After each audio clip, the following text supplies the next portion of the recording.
Did we do it? Did we do it? We did it. We did it. We did it. How are you guys doing today? Oh boy, I have got to stop talking about Jordan Peterson. I just straight up have got to stop doing that. It's always a mistake. Every single time. And in this particular video, I thought I was pretty safe, actually. I thought I covered my bases pretty well. I thought I did okay. All right, I'm gonna play a song, and then I'll talk about what song do I even want to play? What do I even want to play? I don't even know what I want to play. Yeah, I'll play this one. No, that's the wrong rhythm.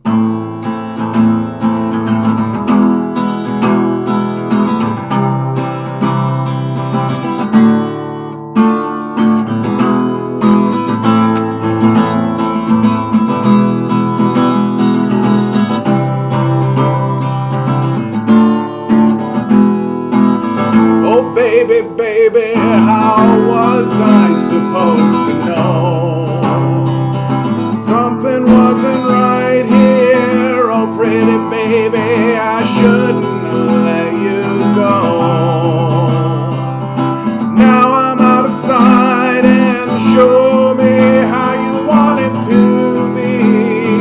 Tell me now, I need to know now what we got, my loneliness is killing me. I must confess I still believe when I'm not with you I lose my mind. Give me a sign, hit me baby one more time.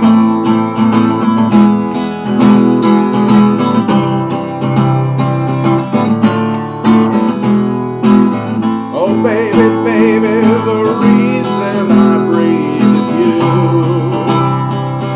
Girl, you got me flying, oh pretty baby, there's nothing that I wouldn't do. It's not the way I planned it, show me how you want it to be. Tell me babe, I need to know now what we got, my loneliness is killing me. I must confess I still believe when I'm not with you I lose my mind. Give me a sign, hit me baby, hit me baby, hit me baby, hit me baby, hit me baby one more time.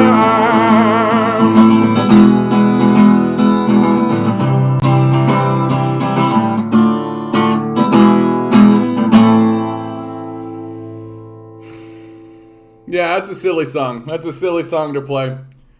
I love that song, especially, I love how kind of silly it is while simultaneously true. Hey, Nova Scotia, how you doing? Hopping into the number already, are you? Getting ready for it? Gotta wait for more people to come in, I think, before we hop into that. I'm going to talk about, so I did a video today about Jordan Peterson, right? And how, it's a bit odd to me that Jordan Peterson is acting all confused about systemic racism and saying that it's an abstraction and all this kind of stuff. It's dude, I've read your work. You want to talk about abstractions, right? Here's a guy who literally is saying lobsters have hierarchies, therefore, and it's just come on, dude, that's an abstraction.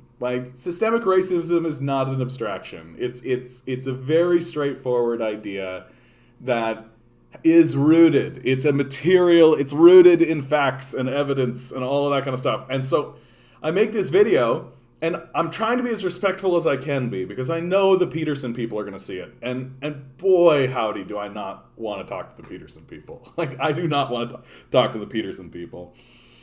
But this time around, it's the leftists. The leftists came after me. And the reason why the leftists came after me is because I said I actually like Jordan Peterson. Not in terms of his analyses, which I think are all incorrect, but because I rather like him. I think that he's an interesting fellow. I think I would have good conversation with him. I think he would be a great guy to sit down and have a beer with. You know what I mean?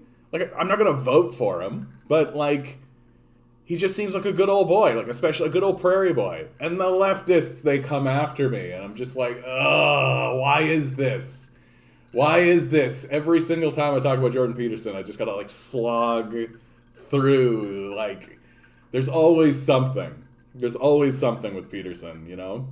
And I really do think, like, the thing that's going on with him, more than anything, is that people have, like, elevated him to a level that he doesn't belong at all. Like, he's just a guy, right? Like, he's just, like, a dude who, like, became a professor, right? Like, and then he gets elevated into YouTube land and, like, through the corporate media, just gets shoved down our throats and all this kind of stuff.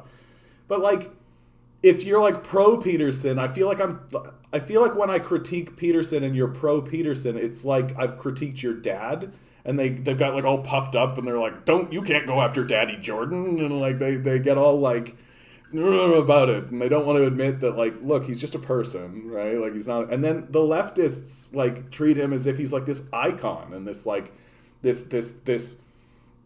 villainous figure on the scale of, like, the Red Skull or any of this kind of shit. And I'm just like, can't I just talk about the guy as if he's just, like, a dude I'm with at the bar?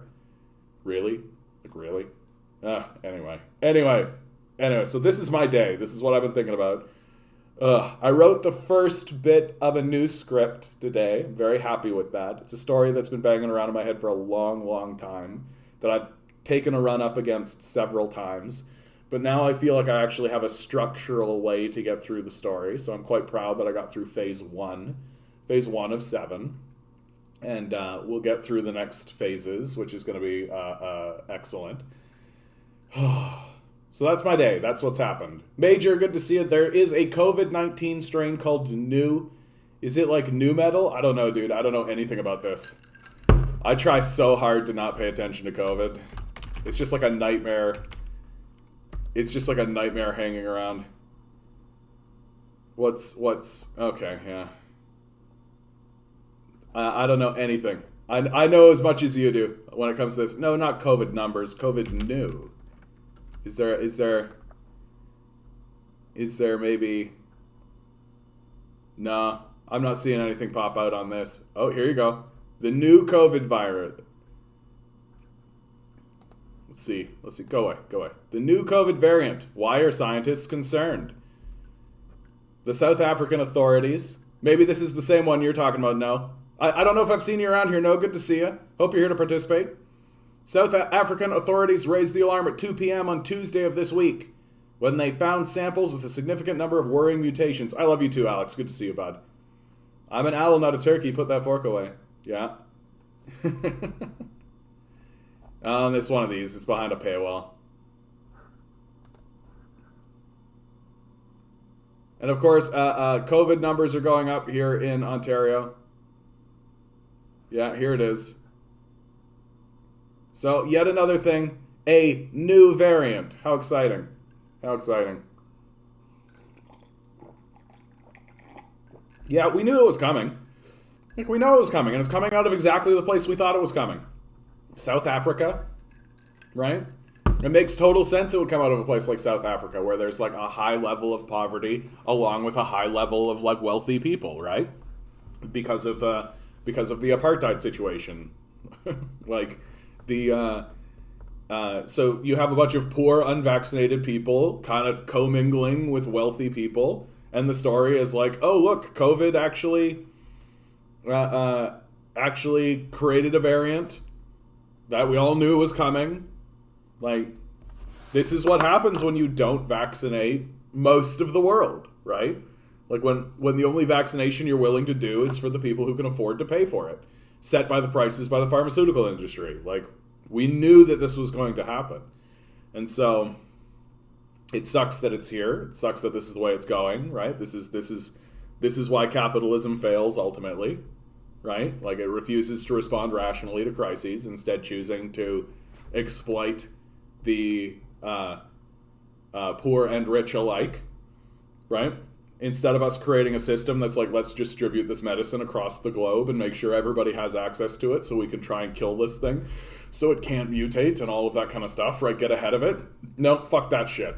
We're going to say Canada and the US and Europe, you can have it because you're all rich anyway, so get fucked. Just fuck yourselves up with it. And the rest of the world, like South America, Africa, Asia, go get fucked. Like, eat it. No, you don't get that. What do we think was going to happen? What was going to happen? What do I drink? This is water. Water. I actually, last week was the drunk week for me. I drank a lot last week.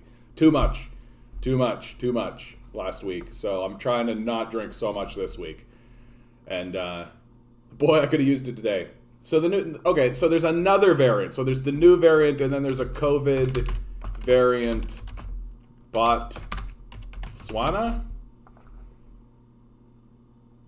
variant with 10 cases, heavily mutated coronavirus. Yeah, serious concern. So did they get two? Or is it just this one has two names? There's like the new and the Botswana.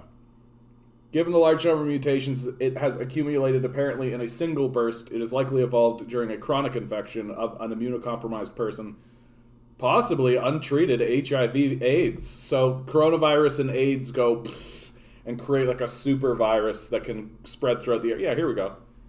Here we go, right? Here we go, motherfuckers.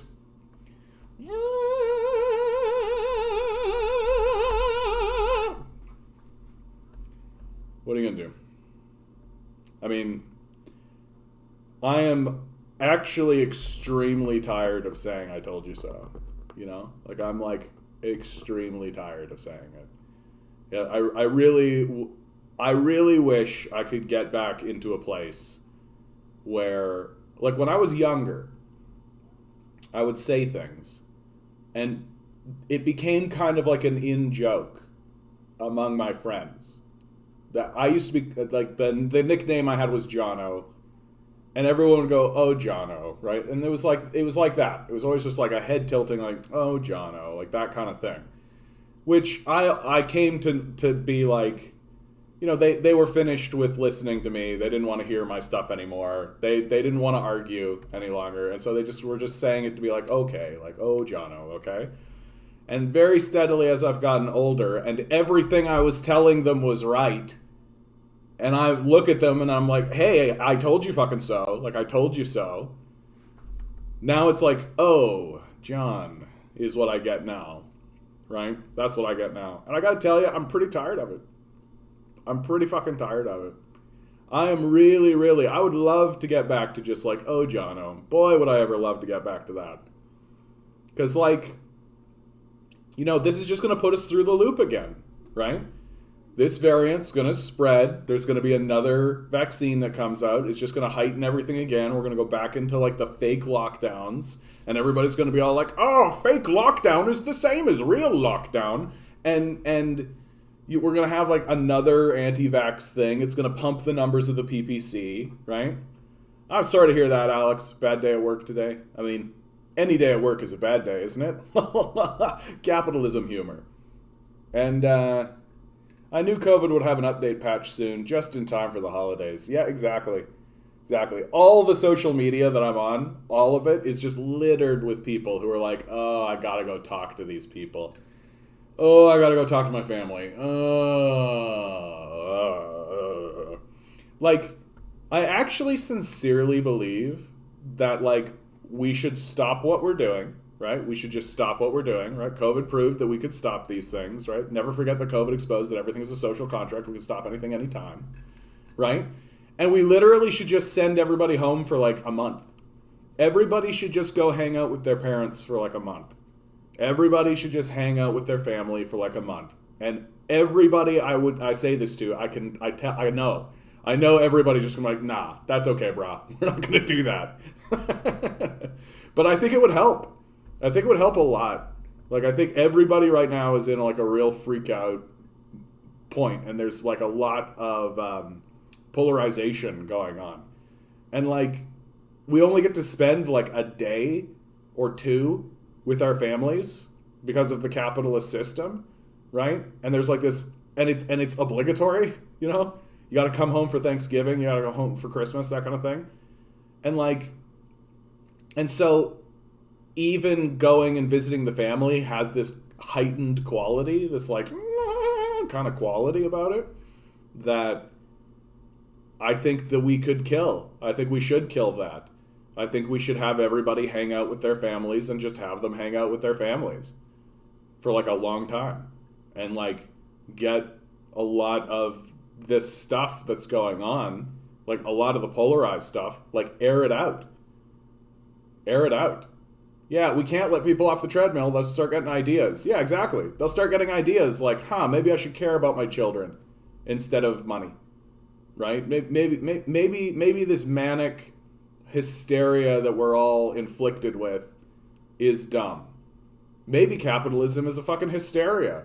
Maybe we should stop. Like, all kinds of crazy dumb ideas. All kinds of crazy dumb ideas. So,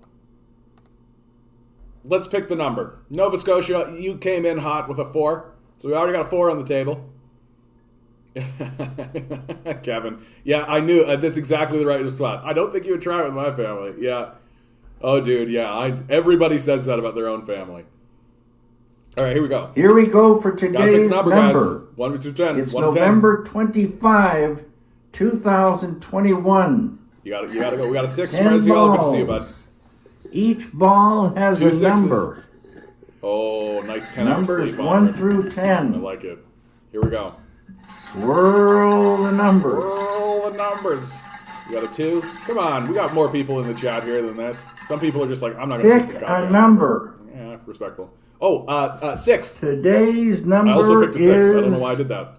Oh, I was going to say 5. And then I said 6. It was 5, and I was like, no, I did 5 yesterday, and then I picked a 6. Damn it. Drat. Oh, well. What can you do? Look at that. He threaded the needle, eh? You got a 4 over here. We got 3 6s. He's just like, nope, it's a 5. Well, fine, Mr. Lynch. Fine. From the Beaverton, Canadian media promised to start reporting on RCMP raiding wet sweating territory once a few more American celebrities tweet about it. That's right. That's right. I was going to say 5. That's what they all say, John. Yeah, that's right. That's right. You got to make yourself look as foolish as possible, right? No, you're asking, are you going to get the booster shot? I mean, I'm not going to say no to it, honestly. Like, my position on COVID has always been, I will do what the frontline workers want me to do. That if the nurses and the doctors are saying, get that shot, I'm going to go do it. I'm not going to argue with them. I'm not going to do my own research. I'm not going to do any of that. They're the front line. They know more about it than I do. Guaranteed. Like, that's just a guarantee. And I understand why people are like, I'm skeptical of the corporation. And I understand why people are, I'm skeptical of, like, the World Health Organization. I understand why people are like, I'm skeptical of the government. I understand. I understand why you want to be skeptical of these institutions. I understand, and we should be. And I'm not going to fight anybody on any of that kind of stuff. My point is, and always has been, there are frontline workers. And those frontline workers are dealing with the realities and have boots on the ground. And what they say, I'm going to do. Because I trust the people who are actually working with the issue. And if the people who are working directly with the issue are saying, do this, I'm going to do it. I'm not going to fight them. Like, and I actually think that that's the most reasonable position. Like, and you guys know me. I like to find positions that I call linchpins, right? That if you want to assault me and attack my position, I don't care to really have superfluous conversations around the peripheries. I want to talk about the linchpin. And if I am the one that is presenting the argument for us to discuss on, I will present what I consider to be the linchpin. And I don't think that there's any... I really get quite like, I get like this when I'm talking to people and they refuse to solidify what it is they're talking about. Peterson does this a lot. So does Shapiro and so does Crowder and all those fucking right-wingers, right? They don't really want to show you the linchpin.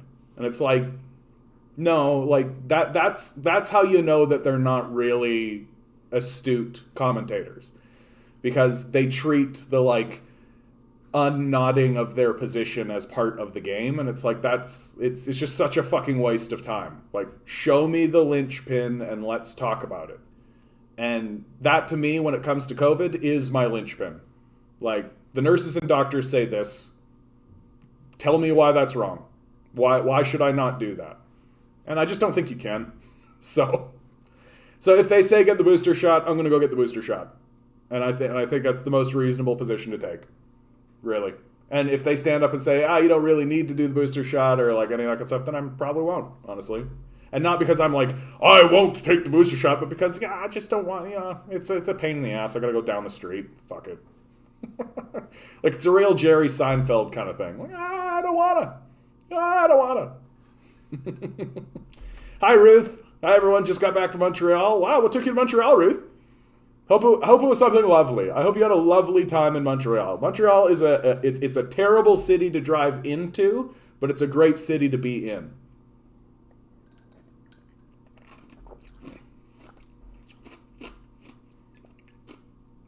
David Suzuki walking back his statements. If you don't know, words were poorly chosen. David Suzuki apologizes for saying pipelines should be blown up. Specifically, what did he say? He said, we're in deep doo-doo, and the leading experts have been telling us for over 40 years. This is what we've come to. The next stage after this, there are going to be pipelines blown up if our leaders don't pay attention to what's going on. So Suzuki didn't say we should do it. He said that it is going to start going this way. And I mean, of course, I think it's normal that this statements gets condemned. Here's Kenny's statement on it. It's like in the gangster movies where they say, nice little pipeline you got there. It'd be terrible if something happened to it. It's totally irresponsible. Of course, Kenny's going to say that. I don't think Suzuki should have apologized. I don't think he should have apologized, right? I said it before. I'll say it again. I will absolutely report on people who do damage to pipelines, people who blow up to pipelines, people who fight back by doing stuff to pipelines. I will report as if they are heroes. And maintaining that promise, I've reported on these people before, but I'm going to do it again. Dakota Access Pipeline activists face 110 years in prison 2 years after confessing sabotage. You got to dig for their names, of course. Ruby Montoya and Jessica Reznicek, right? They're facing a ton, life prison sentences for taking welding torches to oil pipelines. These two women, as far as I'm concerned, are fucking heroes. If I became the leader of the country, the first thing I would do is pardon these two. I would pardon them, and then I would name infrastructure after them. These are the heroes of the movement. I will talk about them as the same way that I talk about the abolitionists who fought against United States slavers. These two women, at all personal costs, right? Like a smaller resistance was established in Iowa. Reznicek, who had long been an active member of the Des Moines chapter of the Catholic Worker, co-founded an organization called Mississippi Stand Along with Montoya. Like, we should make movies about these women, and the movies should be glowing. They should absolutely show these women as positive forces in the world, and the oil executives who are incarcerating them for 110 years for doing what they're doing as psychopaths, because that's exactly the situation. And I don't think this can be argued anymore, right? I just don't think this can be argued anymore. Anyway, so mission accomplished. I did it. To Mr. Suzuki, nut up. Like, nut up. I wish I could talk about him like he's a hero too, but in the end, he's just turning into a liberal. I don't know what he's got to lose. Like, the guy's 150 years old. Like, he should be saying this shit, and he should be like, yeah, no, that's what's going to happen. And Kenny should stand up and be like, that's irresponsible. And Suzuki should be like, shut the fuck up, you fucking psycho. Right? That would make me respect Suzuki. Right? I respect why Suzuki's doing it, though. Like, he isn't a violent man. He's not the leader of a violent movement, right? Like, he would love to see this done peacefully. Absolutely. I would love to see this done peacefully. But, like, that's like asking Prince John to resolve issues peacefully. That's like asking Vlad the Impaler to resolve these things peacefully. It's not going to happen. It's not going to happen, right? Yep, heroes die in prison while villains get bonuses. Absolutely. Absolutely. Well, and every hero's story, like every hero's story, has a moment where they're incarcerated, right? All the great heroes, right? There's no such thing as a hero who doesn't do jail time. Like it's absolutely the case. And if it's not jail time, then it's assassination, right? So like, Montoya remains in jail in Arizona awaiting a hearing, while Reznicek was released on bail on Tuesday on house arrest with an ankle monitor. Her trial is scheduled for December 2nd. So this is an old article, but it's the best article I could find, given what's going on. These two women should be freed. We should build statues of them out of the pipelines that we melt. Like, and I have no problem saying that. Suzuki was right when he said that people are going to start blowing these pipelines up, and I will report on them like the heroes they are. And Suzuki shouldn't have apologized. Period.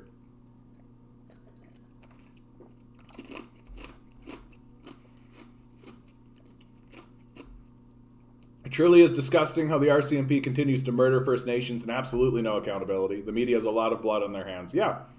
Well, no, the media wants this pipeline, right? Like they're absolutely in favor of supporting the capitalist death cult. Like, this is the reason why I call it a capitalist death cult. It's a death cult, right? That's why the people who are fighting back against it are heroes, because it's a death cult. And like people like Kenny, people like Horrigan, right? People like Ford, Trudeau, they're all members of the death cult.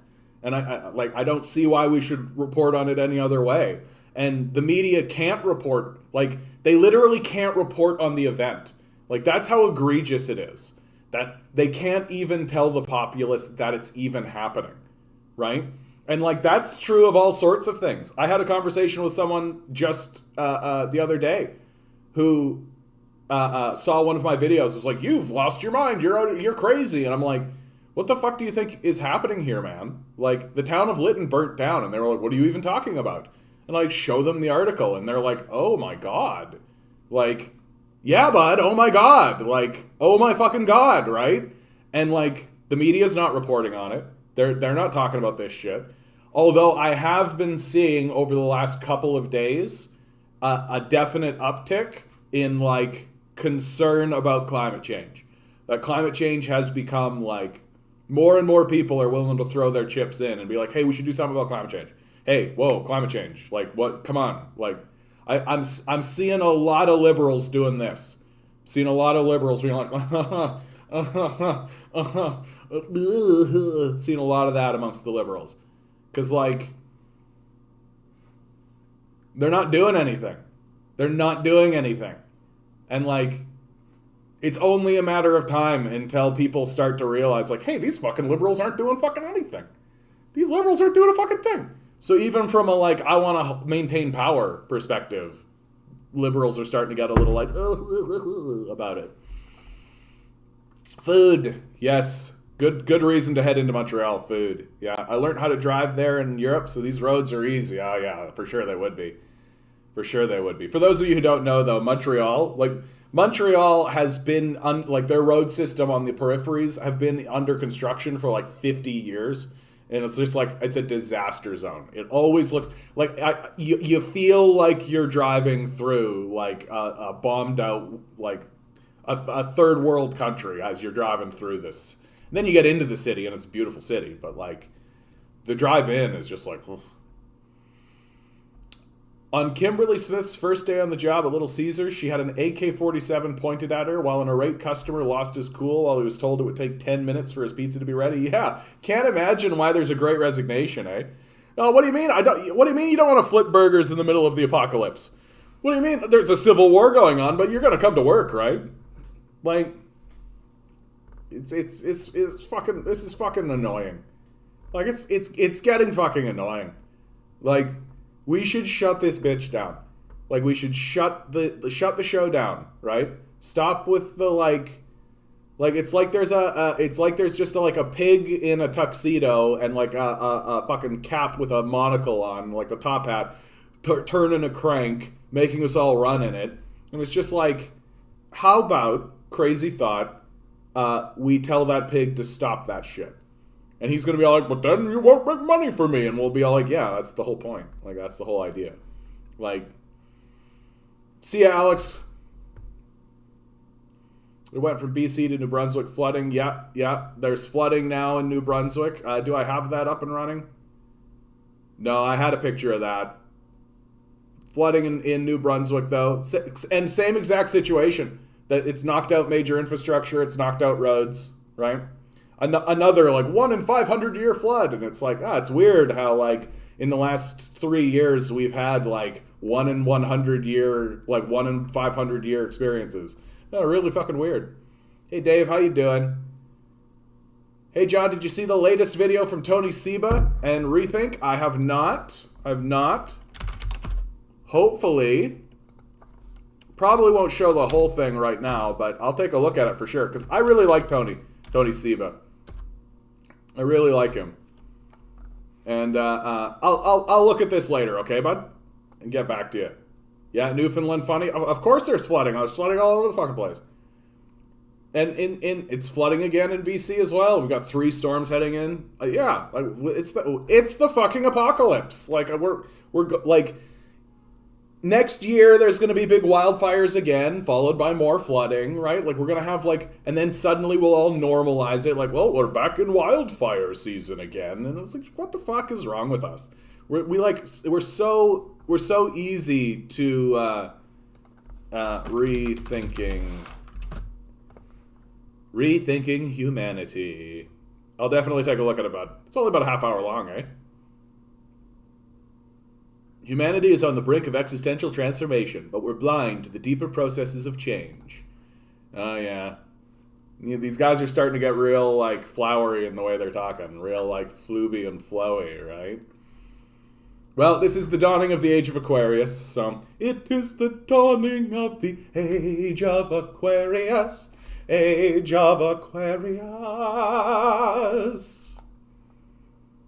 Every single time I sing that song, I imagine like a Muppet version of like an awning, right? Full of like Muppet asparagus, and the song is, "This is the awning where we grow the asparagus, grow the asparagus,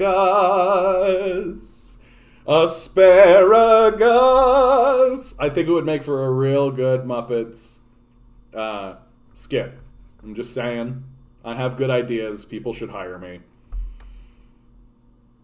Yeah, they realize it's either going to be collapse or breakthrough, yeah. Well, it's probably going to be both, right? It is going to be like, there is going to be a collapse followed by some kind of like phoenix rising from the ashes kind of situation, right?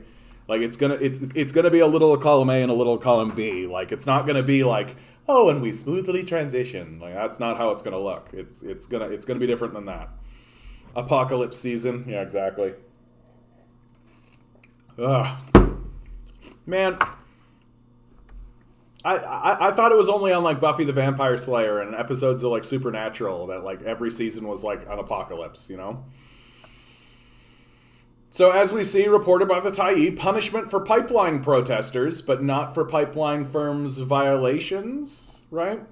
Green leader Sonia Furstenau on Coastal GasLink pipeline. It's clear that this company has been harming the environment and this government has abdicated its responsibility to the public interest. That's exactly right. Like that turn of phrase is exactly right. This government has abdicated its responsibility to the public interest. That like if you look at the Charter of Rights and Freedom, right? The Charter of Rights and Freedoms, like, no, don't show me the friggin' guide. Just give it to me. Yeah, of course they'll never just show it to you, right? Like you always got to dig deep, right? Guarantee of rights and freedoms, fundamental freedoms, right? Like the right to live and seek employment. So you'd think that food and shelter would apply in the right to live, eh? No, I guess not. Legal rights, equality for all, right? So like, and in here is like security, right? We've got the rights. Incidentally, in case anybody ever tells you, it is a charter right. It is a fundamental freedom of peaceful assembly. We are absolutely allowed to assemble peacefully and shut down whatever infrastructure you like. Here it is. Boom. Anybody who tells you you can't, i.e. the police, is full of shit. Full of shit. I should fucking just read this out so that everybody understands what rights they actually have granted to them by being a Canadian citizen. But like, having security, having safety, right, is part of the Charter of Rights and Freedoms. That's like the goal of the document. Do you think dying because of a climate change apocalypse? Right? Do you think the Charter of Rights and Freedom, that there's probably an interpretation of the Charter of Rights and Freedom that says, hey, maybe destroying yourself because of climate change, right? On the one hand, the RCMP have eagerly enforced an injunction on behalf of CGL and the government's fossil fuel expanding agenda. At the same time, there have been multiple instances of environmental violation on the CGL pipeline since construction began, with little or no enforcement. What will a minister do to ensure timely enforcement of these environmental violations? Fuck all, right? Fuck all. They're members of a death cult. They don't care about breathable air or workable land, right? Safety and security for their citizens. They worship money, right? They worship money and follow ideological statements like chaos brings order, right? Will the new Green Party leader go full socialist? Probably not. Like she's an interim leader, first of all. Green Party appoints Amita Kuttner. She's an interim leader, first of all, and which means that she's just like, she's been appointed, and you know that because she's been appointed, she's just another like stooge, right? That's it. That they'll like paint her to be like, yeah, she's green, she cares, environment, all this, but she's just another neoliberal stooge because she's been appointed, right? No one elected her, but she is an interim leader, which means that there will be a leadership convention, and I don't know how it is in the Green Party, but in most other parties, the interim leader usually doesn't also then run in the leadership convention. So I'm not going to pay too much attention to Amita Kuttner, really, because she's really just kind of like the between stage, right? She's maybe this name will matter later, right? But for now, she's just kind of the one who's holding onto the reins, answering the emails, basically. My hope for the Green Party is that Dimitri Lascaris runs again and wins. That's my hope for the Green Party. That they need to become an explicitly socialist party. We need an explicitly socialist party on the debate stage. We need it. Like it's absolutely necessary, and it's not happening. It's not happening. The best we get is like Jug Meat Singh, who's essentially an orange liberal. So government's only purpose throughout history has always been to control and appease the masses while their value was extracted from them. It's always served the needs of the wealthy. Well, I mean, which is why in communist theory, right, the idea is that you create a governmental structure that ultimately responds to the proletariat.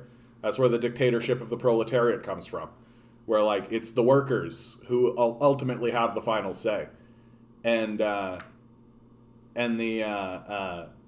just, I'm of the opinion that like money should not be involved in the political structure. Like it should have as much money as it needs to function, but that money should be like intrinsically limited, purposefully limited. They should be tied to things like the median wage of the populace and stuff like this. Like it absolutely. Green Party goes socialist, rip NDP. I mean, who gives a shit about the NDP anymore, dude? Like, honestly, like, the NDP has had plenty of opportunities to show us that it actually gives a shit about the populace, and they look like they're just orange liberals as far as I'm concerned. Like, nut up. Like, nut up. Like, these got, the NDP look weak. They look extremely weak. And, like, Horwath is going to lose again here in Ontario because the Liberals are actually playing a game and the NDP got their thumb up their butt. Like, the NDP will come out and be like, 3 more sick days. And then, like, Del Duca comes out and says, we're going to do the basic income pilot again. It's like, there you go. Like, offer stuff, right? Say things that people like and want you to do. It isn't actually difficult, right? That's the thing that's sort of blisteringly odd when it comes to the NDP, right? Like, why is Jug Meat Singh not ringing a bell saying basic income for all, right? It's because he doesn't believe in it, and he doesn't care about it, right? The only reason it's in the platform is because his base insists that it is. But, like, Jug Meat Singh doesn't have any, like, aspiration outside of be the leader of the NDP. Like, sure, it would be nice if he became the prime minister, he thinks, right? He's sitting there being like, yeah, I'd like to be the prime minister of Canada. But that's as far as it goes. He's not walking around like Tommy Douglas being like, everyone should have health care. Everyone should have universal health care. That's not what he's doing, right? He's walking around like saying what his base is telling him to say in like the softest, most tepid way that he can possibly say it. Because honestly, he's just happy to be the leader of the NDP. Really. Like, I really think that that's true of Jug Meat Singh. That if this is what he has, and this is what he is, and this is what he's got, he's happy with it. Right? And that's what fundamentally makes him a bad leader. Because he's actually not interested in being a leader. He's interested in being the leader of the NDP. Right? He doesn't want to actually lead and do anything and create anything. And he doesn't actually have a vision for what's going on. Right? He just wants to be the guy who gets to be on the debate stage, and he wants to cash that check. Right? Like, that's it. That's Jug Meat Singh in a nutshell. And he's managed to galvanize his niche base in order to do just that. But, like, if he got into Parliament, he would act exactly like Trudeau. It would not be different. Right? It would not be different. All of that, like, tax the rich and all of this and all that, like, maybe he'd do, like, a token, like, 0.1% tax on, like, luxury vehicles or something. Right? And then declare victory on that. But he would look exactly the same as Justin Trudeau. Right? Take the pictures of Justin Trudeau dressed up like Aladdin. Boom, you've done it. That's kind of a joke, but the honeymoon period for me and Jug Meat is over. Like, I don't take him very seriously. And I don't think he should be taken seriously. Like, and, like, I mean, you're talking to a guy who literally says the electoral system has failed. Like, it doesn't work. It obviously doesn't work, right? And even if you removed money from politics and all that kind of stuff, it's still not going to work, right? Why? Because you know that the people who are getting elected are going to turn around and be like, oh, hey, look, it's the billionaires. The billionaires want me to do that. I'm absolutely going to do that. Why? Because when I get out of here, they're going to give me a job, right? It's extremely straightforward to understand why the system is corrupted, right? It's designed to be corrupted. It can't not be corrupted. It has to be corrupted, right? Even if you didn't pay the people who got into power, right? Even if the people who got into power were paid like the same amount as like the average median wage and all that kind of stuff, they'd still do what the billionaires want, because once they're out of office, who are they going to go fucking work for? Right? They're going to go work a cushy fucking job. They're going to get their 6-figure salary doing fuck all. Right? That's why the system's corrupted. And why a single billionaire is dangerous. So, like, the system, I don't think the system can be reclaimed. I think it's failed. I think it's failed and it can't be reclaimed. That even if a bunch of really well-meaning people and a bunch of, like, really passionate people got in and actually managed to seize power, they're going to look at the billionaire, and the billionaire is going to be like, hey, bud. And they're going to go, yeah, that is a billionaire, all right. And the honest to God's honest truth is, if they started to act against the will of the billionaires will start shooting them. Right? Like, the system doesn't work. It is a failure. It has failed. The only thing that we can do now is surround the halls of power. It would just be nice that as we are actually going around surrounding the halls of power and protesting and doing this, it would just be nice if there was even a single voice in the parliament being like, hey, maybe we should care about even our own children. Maybe we should care even about our own children. Not like an existential abstract vision of children. Literally, my child. Maybe I should be concerned about my child. Like maybe Justin Trudeau should actually be concerned about the life of his own children. He isn't, because he's a sycophant. He's a walking haircut, right? But like, it would be nice if somebody in Parliament was like, yeah, we should care about even our own children. They don't. And which is why we need to surround their houses. Like, and then they'll throw their children out in front of us. Take our children, just spare us. Because they don't give a shit about them, obviously. So. Ugh. Some Karen came at me the other day for those kinds of comments. And I'm just literally like, what? They don't. Like, they don't. If they cared about their own children, they'd be doing something. They don't care about their own children, so they don't. Like, it's very straightforward, right? Like, if someone pulled a gun out and pointed it at my kid's head and said, give me $100 or I'll shoot your kid, I'd give them the $100. Wouldn't even think about it, right? But these guys, they'd be like, $100, eh? How are we going to pay for that? Like, that's what it actually looks like. Like, where are the comedians making this sketch? How come I'm not seeing this sketch constantly? This should become like an embedded constant every week on This Hour Has 22 Minutes. There should be a riff on this idea. The politicians will be like, oh man, we got to pay to save our children's lives? I don't know. It's pretty expensive. Yeah, like, how are we going to pay for that? Like, they don't care. They don't care about their own children. Like, they don't give a fuck at all. Yeah. Like, and if they don't care about their own children, they certainly don't give a shit about you. Right? Gary Mason. This shit's starting to come out in the Globe and Mail, for God's sakes. Right? Canada's climate reckoning is upon us. The costs of ignoring the warnings will be enormous. Right? Now, they're not actually reporting on this in, like, moral human terms. Like, our cities are going to burn down, right? There's going to be big things. They're still talking about it in economic terms, right? That, like, retrofitting the roads would have cost this much. Climate change will cost this much. The one number is higher than the other, right? That they're not making it personal the way that I do, right? Which, in my view, is the only way to report on this. Because it is very personal, what we're experiencing. It's extremely personal, what we're experiencing. Like, the people who are responsible for this should go to prison as treason, like, as traitors. And I will report on them as traitors. Like, I do consider Justin Trudeau to be a traitor of the Canadian people. Like, he's the worst prime minister we've ever had, without a doubt. Has there ever been a prime minister who has been this wimpy when it comes time to face a crisis? Like, imagine if during World War II, right? Who was the prime minister during World War II? Who was the prime minister in this? I don't even know. It's going to be like Mackenzie King or something of Canada during World War II. I called it.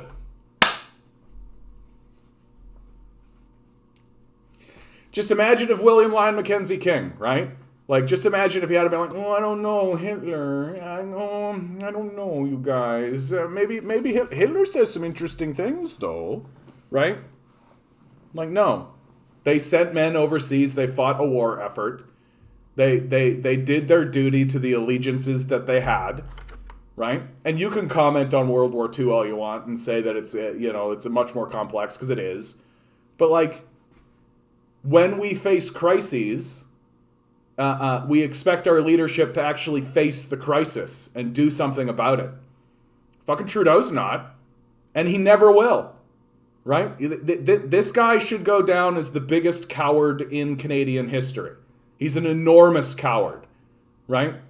Like, and I've always thought this about Trudeau. Like, he is going to be an old man, no longer the prime minister. And he's just going to be like, why didn't I do stuff? Why didn't I fucking do anything? I was the Prime Minister of Canada. I was the fucking leader of Canada. Do you understand how much legislative authority the Prime Minister of Canada actually has? The Prime Minister of Canada can push through legislation that you would be like, it would make your eyes water. The shit that the Prime Minister of Canada can do, right? Like, when Pierre Elliott Trudeau, Justin Trudeau's father, said his famous line, "Just watch me," right? It's because he was a lawyer that understood the legislative power he had, right? And they were like, "You can't do that. Just watch me." And he did it. Why? Because he had the legislative authority to do so, because he's the fucking Prime Minister. And Justin Trudeau, he's going to be 80 and he's going to be like, why didn't I do anything? Why did I just do the nothing? Why did I just take those cue cards and just read these cue cards? Oh, what? It's going to be like fucking watching King Lear. Like, that's what it's going to be like. It's going to be like watching fucking King Lear. That King Lear, at the end of King Lear, Lear watched the daughter that he loved the most, and the daughter who was honest and true and maintained her honor to him, who didn't attempt to betray him like his other daughters did. He watched her die in his arms, right? That this was the tragedy of King Lear. That Lear's arrogance and stupidity leads to him being dethroned and watching his own family die, and then he dies, right? That might as well be the story of fucking Justin Trudeau. That, like, he's going to watch his country burn. He's already watching his country burn, and he's not doing anything to stop it. 0%. Like, 0%. He's literally taking legislation written by the people causing the problem and implementing it to manipulate the population into being okay with him fucking buying pipelines for them as well. Like, do you understand how fucked up you have to be as a person to think that this is fucking helping? And the, like, absolute, like, does he actually believe? He keeps saying this line of, like, well, we need to exploit fossil fuels to pay for a green trend. Like, if you actually believe that, then you've got brain rot. Like, there's something rotten in your fucking dumb brain. Right? And he does. And he's going to be 80. And he's going to be watching the fucking country burn down. The mass floods, the famines, the winds that are going to come through. Right? Manitoba is going to be desertified. Saskatchewan is going to be starting to desertify. Right? The coasts will likely have come up by then. So the flooding will be intense. We'll probably have hurricanes and tornadoes and shit. The polar axes will flip. Cthulhu will be marching across the lands. A volcano will prop up right in the middle of Quebec and just be spewing shit all over Montreal. Right? The god Thor will be throwing lightning bolts down from the heavens. Leviathans will be coming up from the waters and tearing down oil structures. A tribe of Bigfoots will come out of the forests and begin to take over major cities. Aliens will land in Ottawa and attempt to create some kind of alternative structures. A hellgate will have opened because of the Long Hadron Collider. Pouring out demons, just spewing out across the land. And Justin Trudeau's going to be sitting there being like, why didn't I do anything? Why didn't I fucking do anything? I could have passed all kinds of legislation. I could have done a lot. Will we have another Oka-like crisis? What's Oka? I don't remember what Oka is. What is Oka? What happened in Oka? Why don't I know about Oka? Why are we talking about Oka? Oka crisis. Don't forget about the Nazi bikers. How could I forget about the Nazi bikers? You're absolutely right. Oh yeah, dude. We've already had this. The Oka crisis? Oh yeah, I remember this now. The Fairy Creek. The Fairy Creek crisis, the Fairy Creek standoff is just as important and just as big as this. Yeah, I remember this. This. Look, guys, I can only keep so much in my head at any one time, okay? That's fine as well. Don't worry about it. And even if I didn't know about it, it would have been nice to know. It would have been nice to know. When did that happen? 2013? What the hell was happening to me in 2013? 8 years ago. I have no idea. I can't remember offhand. All right.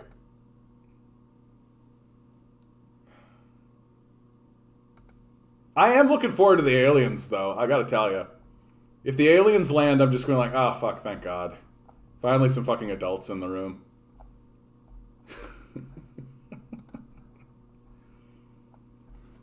Horrigan's NDP suppressing a party debate on LNG industry, insiders say. A moratorium vote on industry at center of Wet'suwet'en's standoff has been quashed repeatedly over 2 years. I have not heard any reports saying that they are armed in Fairy Creek. Rigged conventions, filibustered meetings, claims of lost paperwork. For more than 2 years, members of the British Columbia New Democrats say their governing party has used obstructive tactics to prevent an open debate about its fracked gas industry, which last week led to another militarized police raid on Wet'suwet'en territory.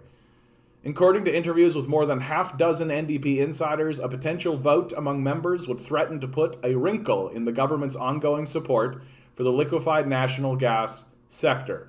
The extraction of the carbon-intensive fossil fuel is at the heart of the renewed standoff with the Wet'suwet'en land defenders, who have resisted the construction of the Coastal GasLink pipeline over their unceded lands in northern British Columbia.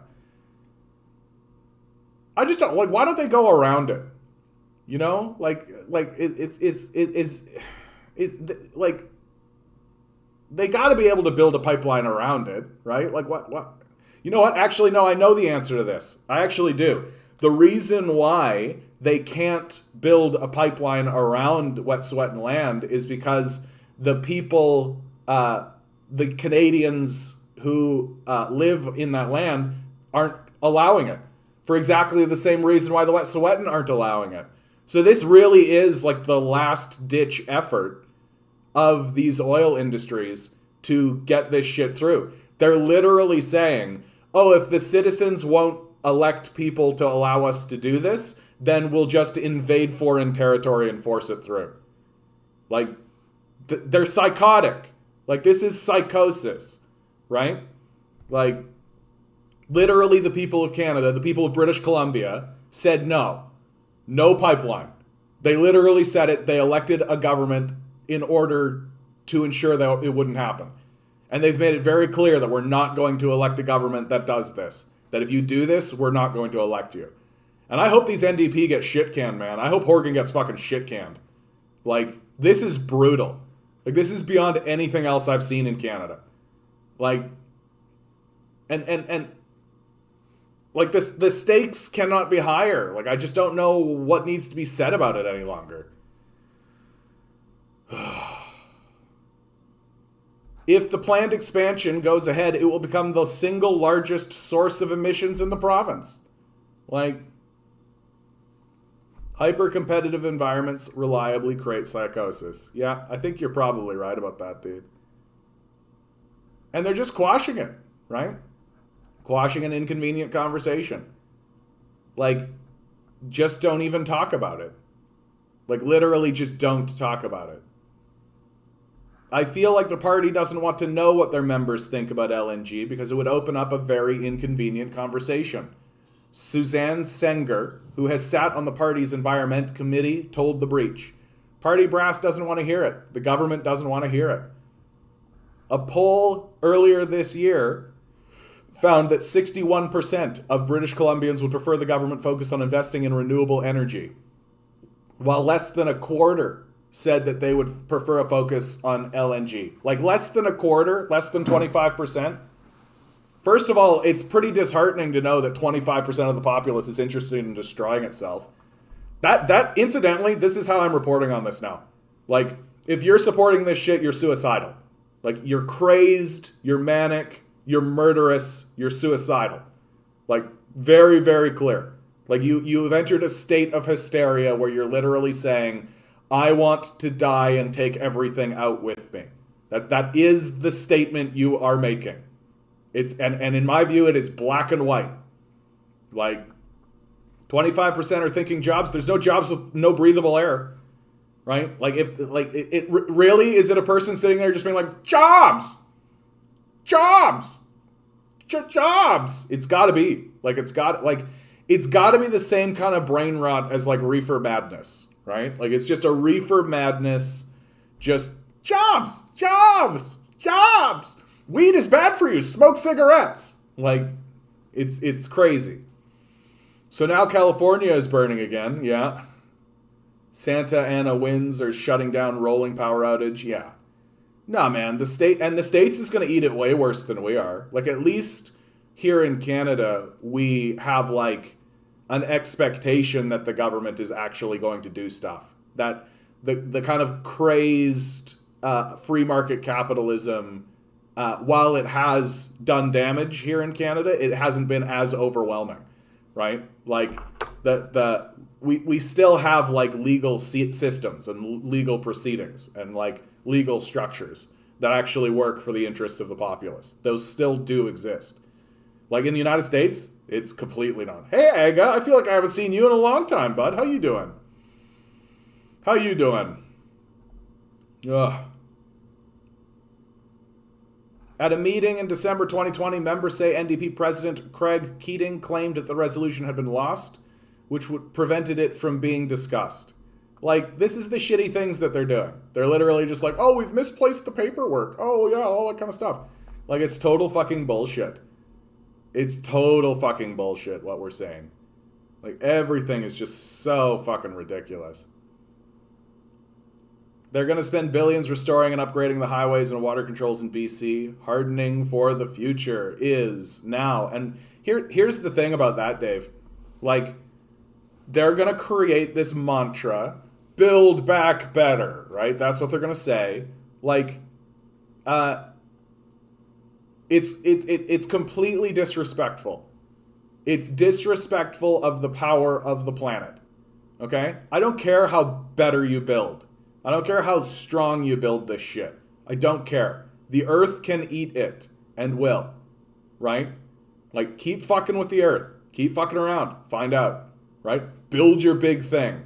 Like, didn't we learn this lesson with the Titanic? Right? Everybody walking around being like, God himself cannot sink this boat. And literally all that needed to happen. Right? I think about this all the time. God cannot sink this boat. And like, God literally goes, oh, that's fun. I'm going to just gently blow a chunk of ice your way. That's it. Just a chunk of ice. Like, and literally a chunk of ice. Titanic.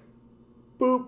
Glug, glug, glug, glug, glug, glug, glug. And God's just sitting there going, that was easy.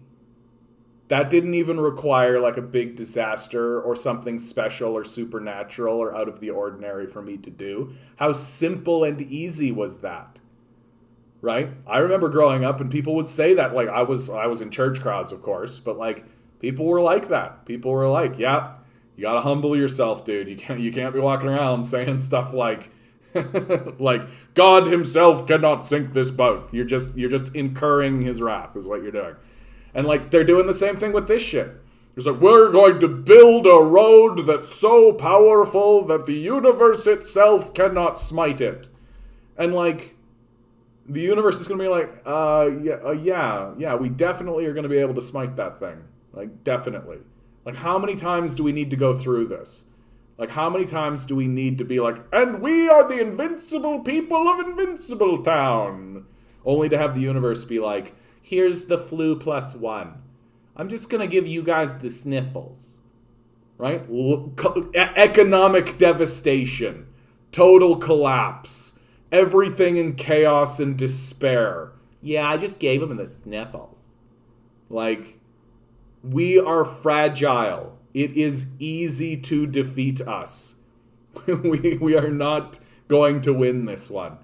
Like, let's take the L, all right? Let's take the L. Let's take the knee, right? Just be like, okay, we got you, right? Just stop this shit. Just stop this crazed nonsense that we're doing. Yeah, meanwhile, China would be going straight under the mountain with high-speed electric rail. Yeah. Like, it just seems to me like China's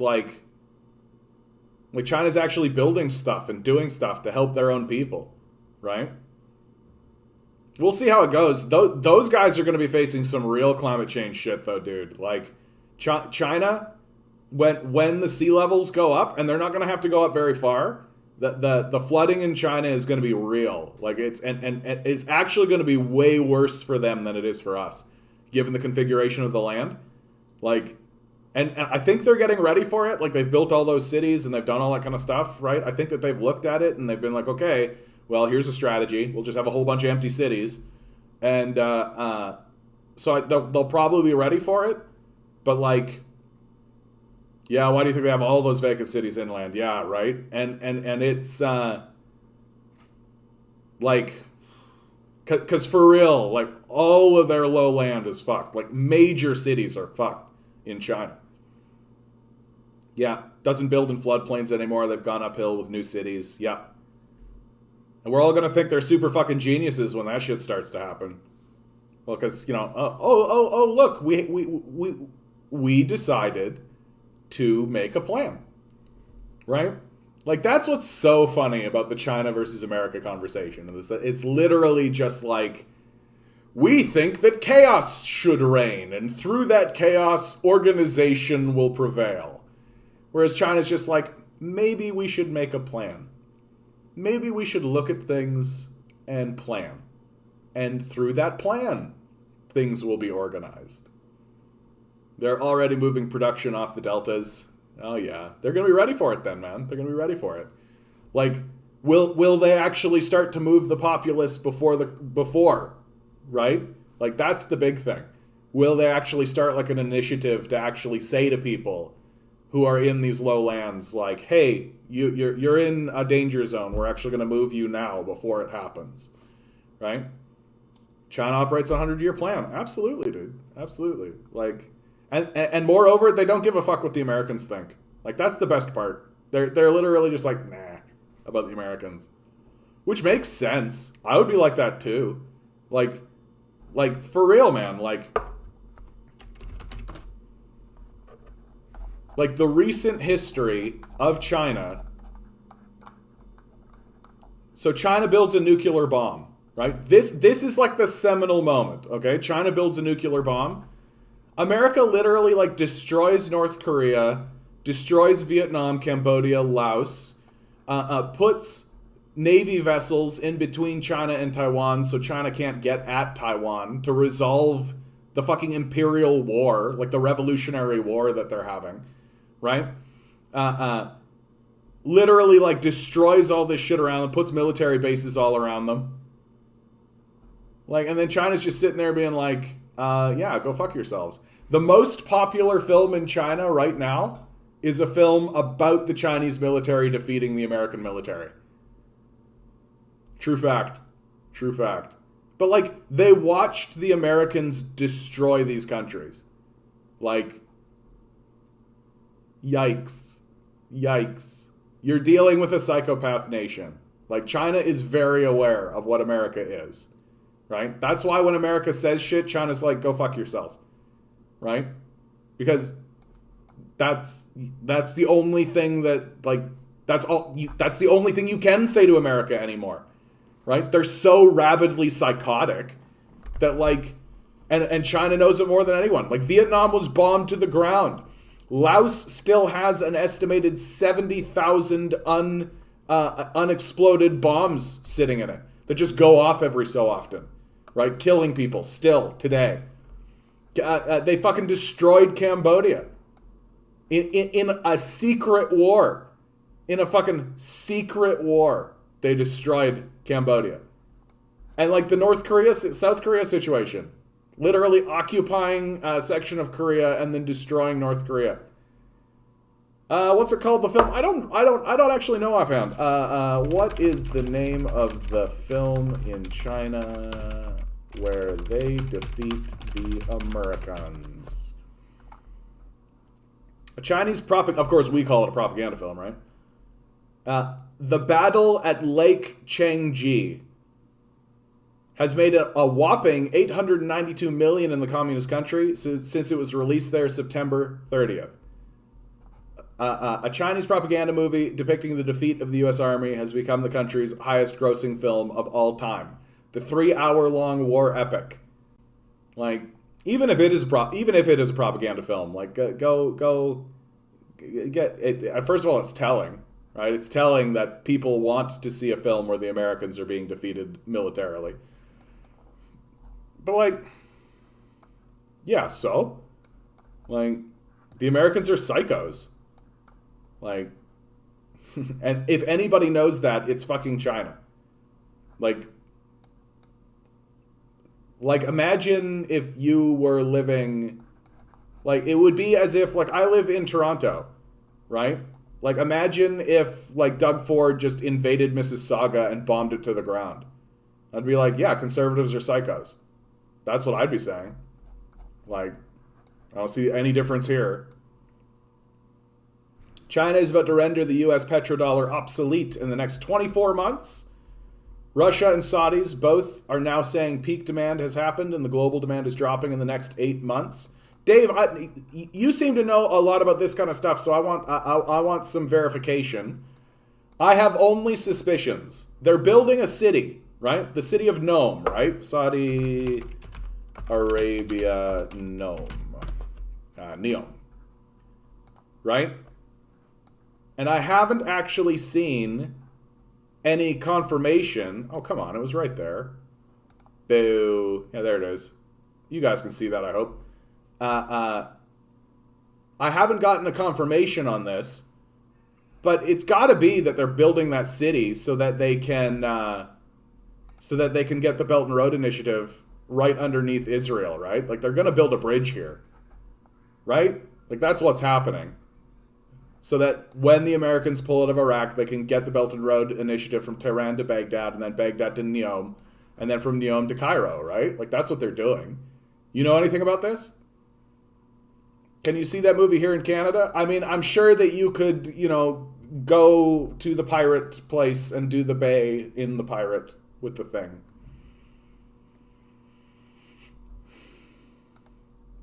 But yeah, it's wet sweating at forefront to opposition of LNG agenda. Like, we really are.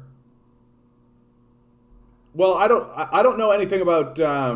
All I know is that this city is being built, right?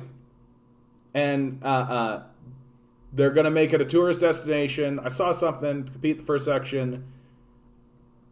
Like, the only thing that makes sense to me. Why that the only thing that makes sense to me, like, they're calling it the new future, right? And it's going to have like a bunch of technology and here's like inspiration and all this kind of stuff. And like, the only thing that makes sense to me is that they're building this, like, why build it here? Is that they're building it here in order to get a bridge over here so that they can sidestep Israel, right? Because they're never going to let the Belt and Road Initiative, they're never going to let the rail through Israel, right?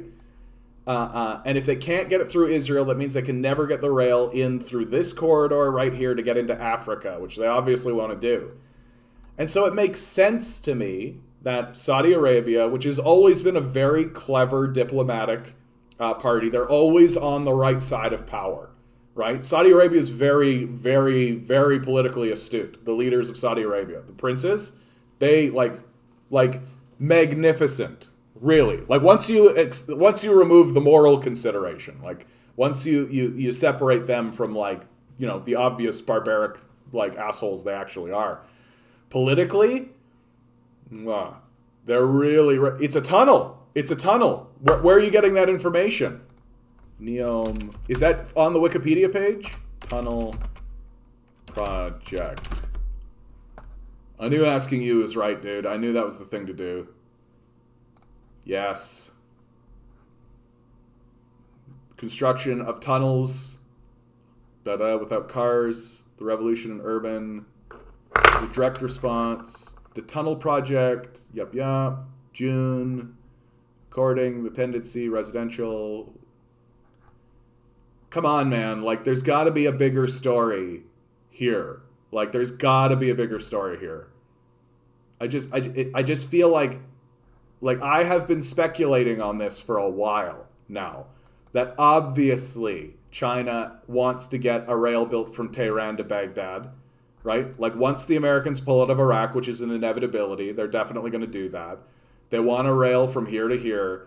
And, like, Saudi Arabia, it makes sense to me that Saudi Arabia is going to be like, okay, the Americans are pulling out of this area. We got to pivot. And we got to pivot to the power, right? What's the power? China is absolutely the power, right? And so Saudi Arabia is going to pivot to China, and also simultaneously, Saudi Arabia pivoting to China to get connected to the Belt and Road Initiative by building a city to allow them entrance into Africa is actually going to save Saudi Arabia's bacon. Because if I was the Saudi princes, I would be terrified of Iran, Iraq, Afghanistan, all these places banding together and then fucking me up. I would absolutely be terrified of that if I was Saudi Arabia. And so them, like, if you can't beat them, join them. Like, pivot to China, get the rail built, like get the rail down to Medina, right? Get the rail into Riyadh. I'm mispronouncing that, but that's fine. And then get it into Neom, and then just fucking from Neom into Africa. China plus Egypt are already yes, that's another thing. Like, China's building rail. Like, they're already building rail anytime they get a port, they start building rail in, right? But for sure they want a land route. For sure they want a rail here. And all the pieces are in place. Like, all the pieces are there, right? And the puzzle is there. I just don't yet have a document. I don't yet have, like, the source document that's like, look, the Saudis, they're actually doing it. Like, Neom is being built, and they're building the Belt and Road Initiative to Neom so that they can get into Africa, right? It's all speculation on my part, but all the pieces are there, and it makes total sense, and why wouldn't everybody want to do this? It's win-win. Like, everybody wins, except the Americans, and who gives a fuck about them? But that's a good piece of news, dude. It's a tunnel. That makes sense. A tunnel. So they would get into Neom, and then they would go under the water.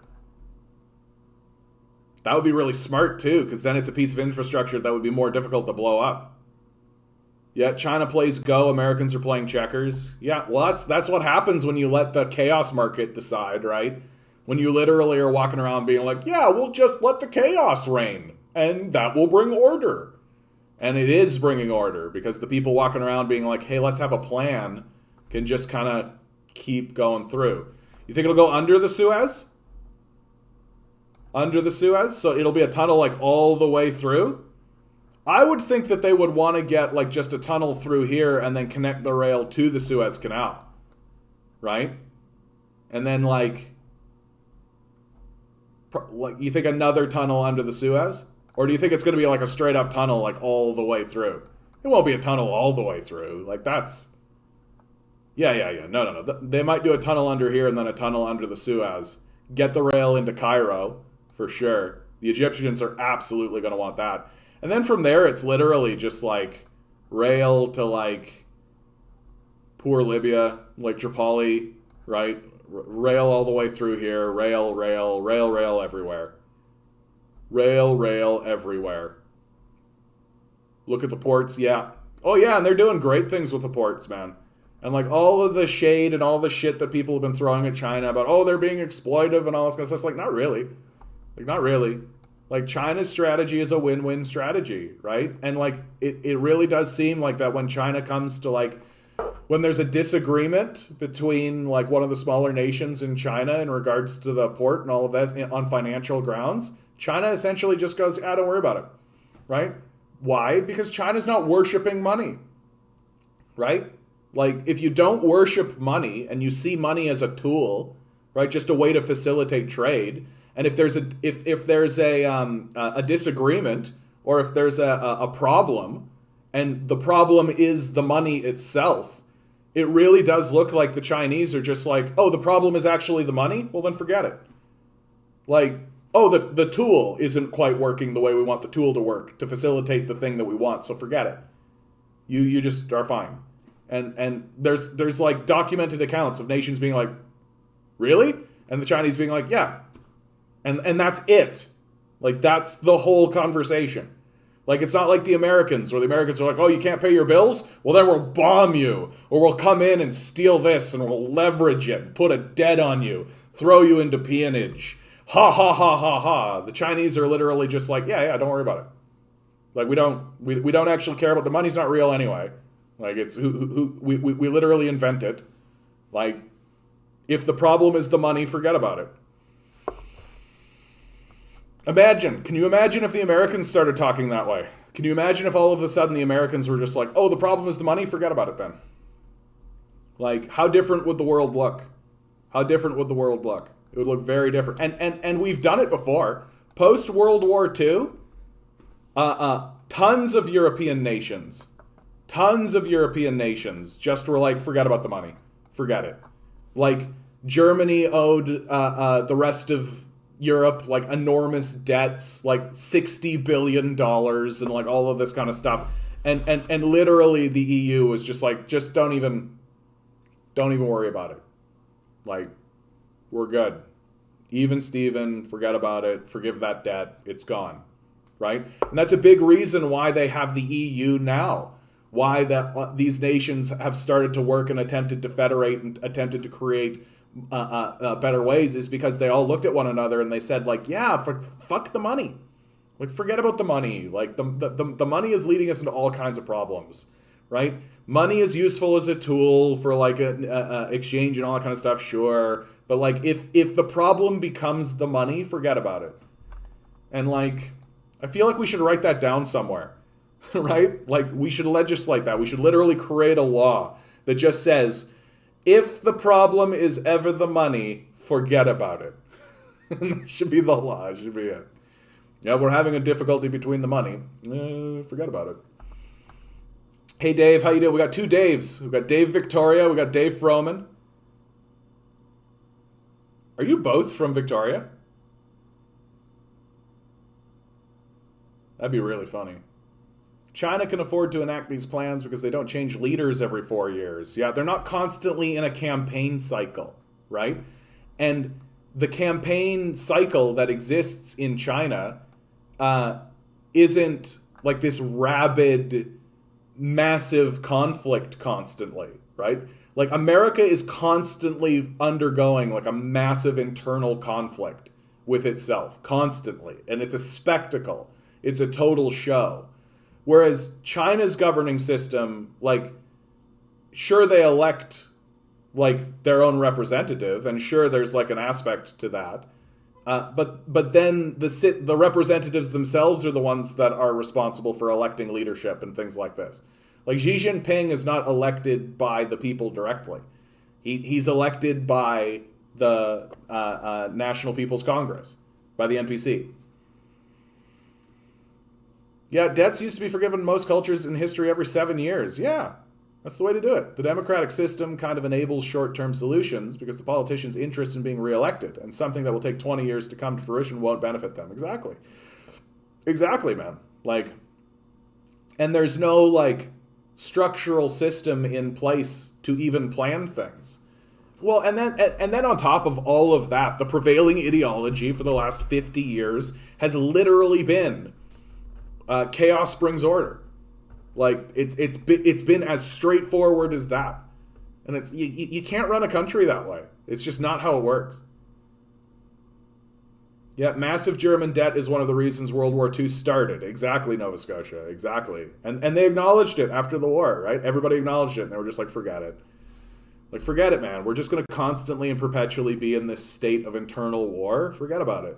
And there's a reason why, like, socialist ideals and socialist concepts and communist concepts begin to take hold in Europe after the war.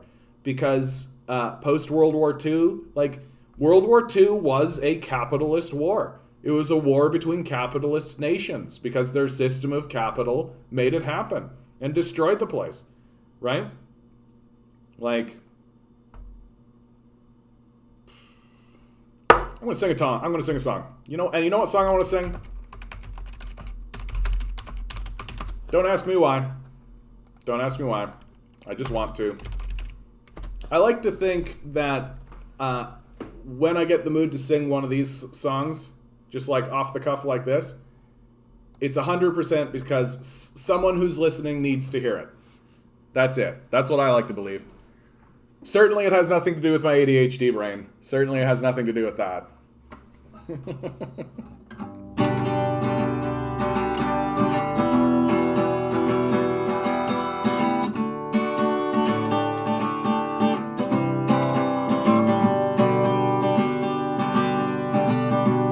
Almost heaven, West Virginia, Blue Ridge Mountain, Shenandoah River. Life is old there, older than the trees, younger than the mountains, blowing like a breeze. Country road, take me home to the place I belong, West Virginia, Mountain Mama, take me home, country road. All my memory gathers round her, miner's lady, stranger to blue water, dark and dusty, painted on the sky, misty taste of moonshine, teardrop in my eye. Country road, take me home to the place I belong, West Virginia, Mountain Mama, take me home, country road. I hear her voice in the morning, now she calls to me. The radio reminds me of my home far away. And driving down the road, I get a feeling that I should have been home yesterday. Country road, take me home to the place I belong, West Virginia, Mountain Mama, take me home, country road, country road, take me home to the place I belong, West Virginia, Mountain Mama, take me home, country road, take me home, down country roads. John Denver, man. John Denver. What a gift he was to the world. Honestly, what a gift he was to the world. You know what song I was actually playing, and I've been playing a lot recently. Alright. When I was 14, this album was the soundtrack of my youth, of like my 14-year-old life.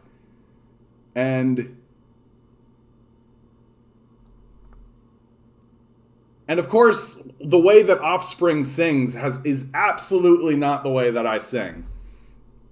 They got a real like, and like a real kind of, not shrill. That's a rude word to use to describe what they do, but like they're definitely in that kind of like nasally like, and I'm like, not my vibe. But today I found a way to sing this song that I think is taking me down the path that I rather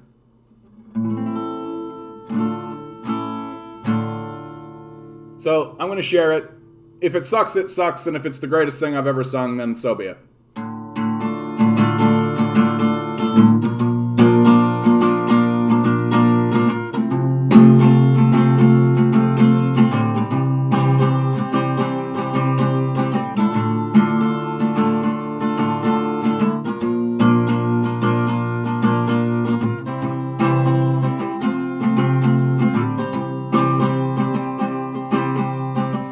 We were young, future was so bright. The old neighborhood was so alive, and every kid in the whole damn street was gonna make it big and not be beat. Now the neighborhood's cracked and worn. The kids are grown, but their lives are worn. How can one little street swallow so many lives and chances thrown? Nothing's free. Longing for what used to be. Still it's hard to see. Fragile lives, shattered dreams. Jamie had a chance, she really did. Instead she dropped out, had a couple of kids. Mark still lives at home, he's got no job. That just plays guitar, smokes a lot of pot. Jay committed suicide. Brandon OD'd and died. And what the hell is going on? The cruelest dream reality. Chances thrown.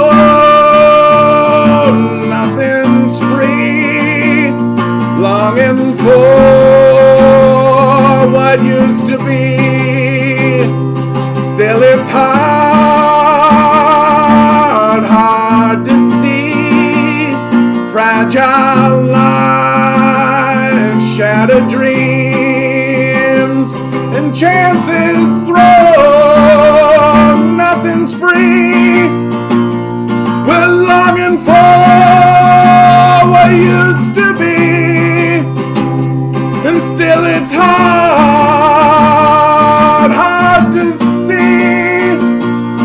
Fragile lives, shattered dreams. Whoa.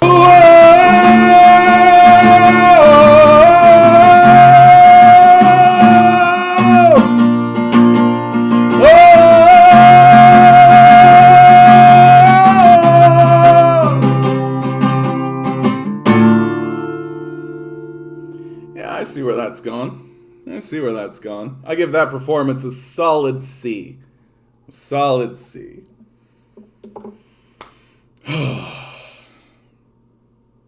Man. Some days, like I feel more connected to it, I feel less connected to it. I don't know what it's all about. But this has been your musical interlude today here on John Radio. All John, all the time, here on JON Radio.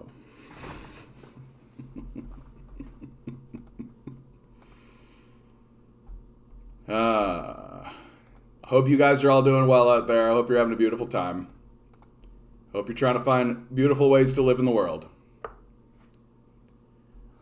Doug Ford to hold Housing Affordability Summit with Ontario City Mayors next month.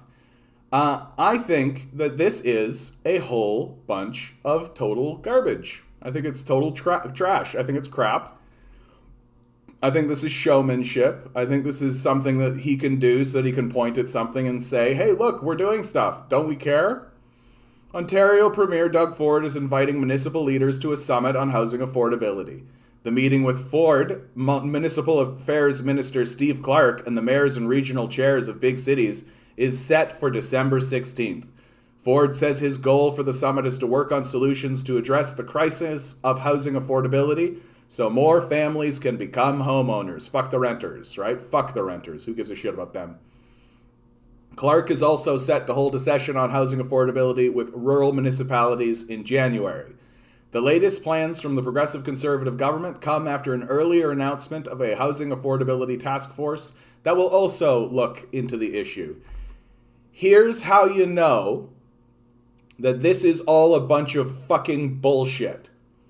Ontario Real Estate Association CEO Tim Hudak says the summit is a good step towards greater collaboration on the issue and called for zoning bylaws to change to allow for more family-friendly housing. Tim Hudak is an overt, obvious, crazed psychopath who used to be the leader of the Conservative Party and was so dark and sinister as the leader of the Conservatives. He was saying things like, we're going to lay off 1 million public sector employees, but have no fear. The privatization that we will do will create more jobs. That's almost a verbatim thing that he would say, right? This dark, sunken-eyed snake oil salesman who is so duplicitous and not duplicitous, but like so overtly like a Skeletor level sinister figure that he couldn't defeat the Liberals after they literally stabbed the province in the back. Like, yeah. Glad he lost in 2014 a mini Ford, yet they kept Andrea after 2014 and win until 2018. Well, and the Hudak's big failing is that he was too honest, right? Doug Ford really proved that you just need to lie better, right? Like that's the problem with the federal Conservatives right now and why they can't get anywhere is because they keep telling the truth, right? They keep trying to like gussy it up and make it sound as good as it possibly can sound, but they still essentially say the truth of what their intention is. We're going to come in, privatize everything. We're going to lower taxes on the wealthy. We're going to basically destroy the public sector, destroy future for your children. Like they're not saying it like that, but that is what they're saying. Like you don't need to parse it too much to figure out that that's what's being said. And Doug Ford has really proven to everybody, just lie. What's with this truth-telling shit, right? Like Doug Ford has essentially run the province the way that Tim Hudak would have run the province, right? More or less. And just lie. Like I don't really get why these people who like are actively attempting, like they'll tell you to your face that they're trying to destroy people who are in poverty, right? The disabled, the elderly. They'll just tell you to your face that they're trying to destroy these people, right? And, I don't know why we can't get power telling people that we're trying to destroy their futures, right? Just lie. Just come in, say you're for the people, right? Yeah, I'm not going to do anything about the basic income thing. No, I'm not going to do anything about the climate change stuff. Oh, that's great. Literally day one, get rid of it. Like, just lie. Yeah, years of them destroying public education, not by accident. Yeah, just fucking lie. That's the lesson that every politician can take away from Doug Ford, right? You can just lie. And the populace is so uninformed and so stupid and so gullible that they'll just believe you, right? Do you guys remember the movie Galaxy Quest? Quest. Like, do you remember this film? Great film, by the way, if you haven't seen it. Right? The base premise of it is that Galaxy Quest is a Star Trek level show, like a Star Trek style show. These guys play actors, and they beamed the show into space, and a group of aliens, these guys here, right, who literally do not understand the concept of lying, or so that means they don't understand like duplicitousness or storytelling or any of this. They see the show and they base all of their future technology and their engineering and everything off of what they see because they assume that it's real. And then when they get into a crisis with another race of like imperialists who actually are capable of understanding things like deceit and lying, well, they turn to this crew, these actors, to help them to be the heroes of the narrative, like they always were in the stuff that they see, but they don't understand that they're just fucking actors, right? Hijinks ensue, right? This is us. These aliens here, these dumb, gullible, incapable of understanding being lied to, that's us. That's Canada. We literally do not understand the difference between truths and lies. Like we can't. And it's really, really obvious. Like it's really, really, really, really, really, really obvious that this is the case. That Doug Ford got up in front of all of us and said, "Oh, I'll lower your hydro bill and buck a beer." And everybody went, "Whoa, buck a beer sounds pretty good. Lower hydro bill sounds pretty good too. I like that." What now, Mr. Ford?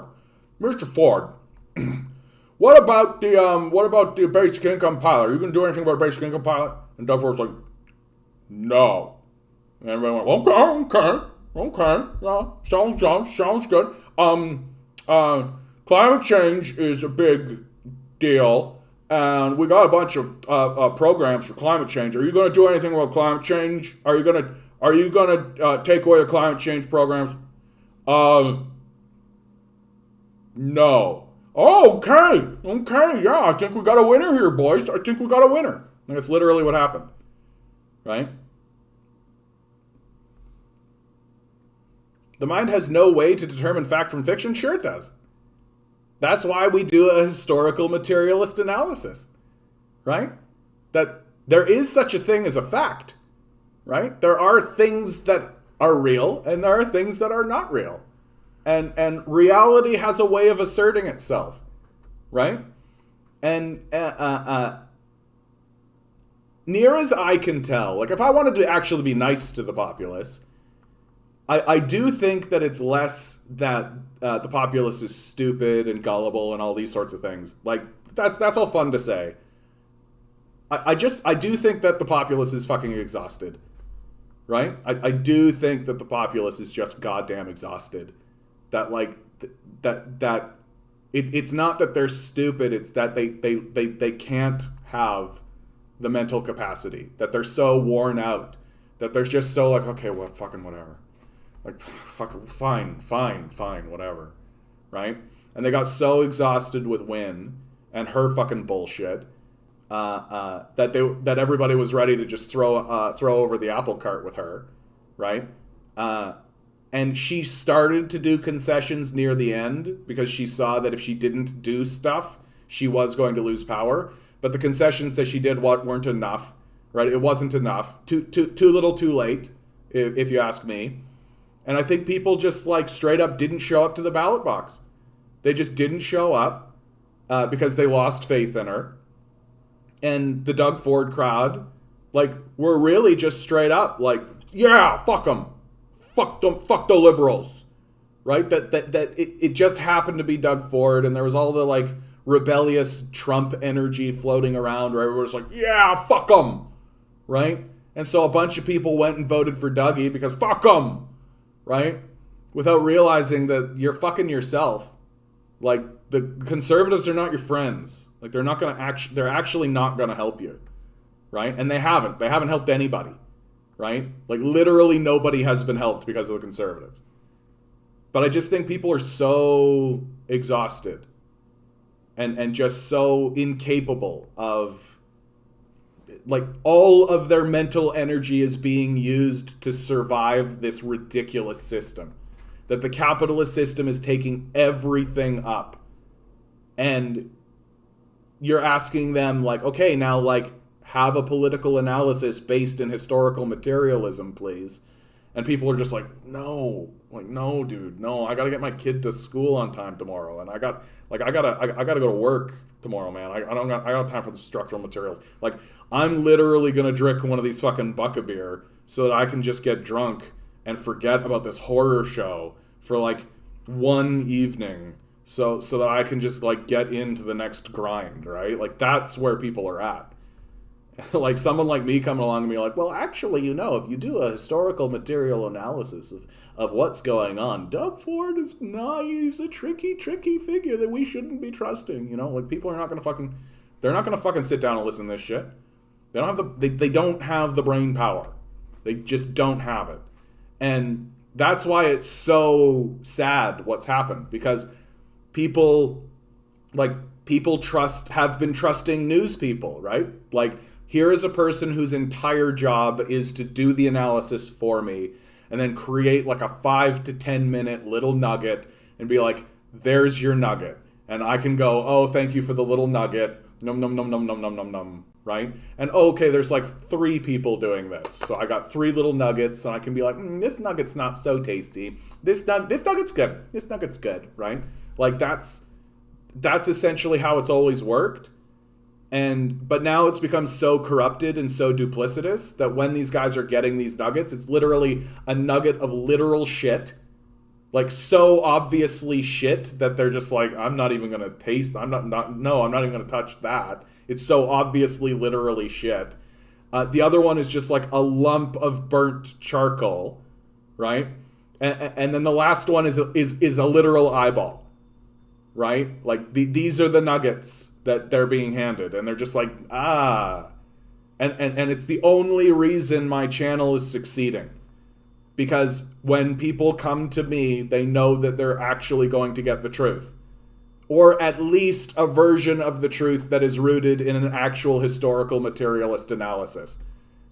That's actually going to give them facts. And I'm actually going to pull up a document. And we're actually going to talk about what's real and tangible and true.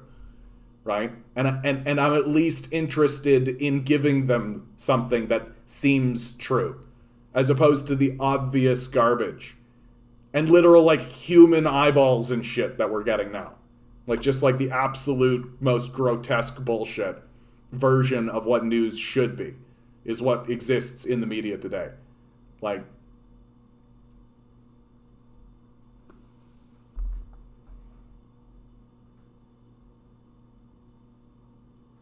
so, yeah. I hope that the populace is okay, honestly. Tough times. And especially now, in this, like, pandemic moment, like, people just don't have the energy, dude. That's why the last election went down how it did, right? Everybody was just like, fuck it, I voted Liberal last time. Fuck it, I voted NDP last time, right? Like, no one was really in the mood to change, right? That's really what it was. There was like a small handful that was just like, yeah, I'll jump ship, right? NDP's votes went up a little bit. Liberals' votes, like, went down a little bit. Like, seats went up a little bit. Conservatives' votes went down. PPC just like a looming, like the building of Mount Doom.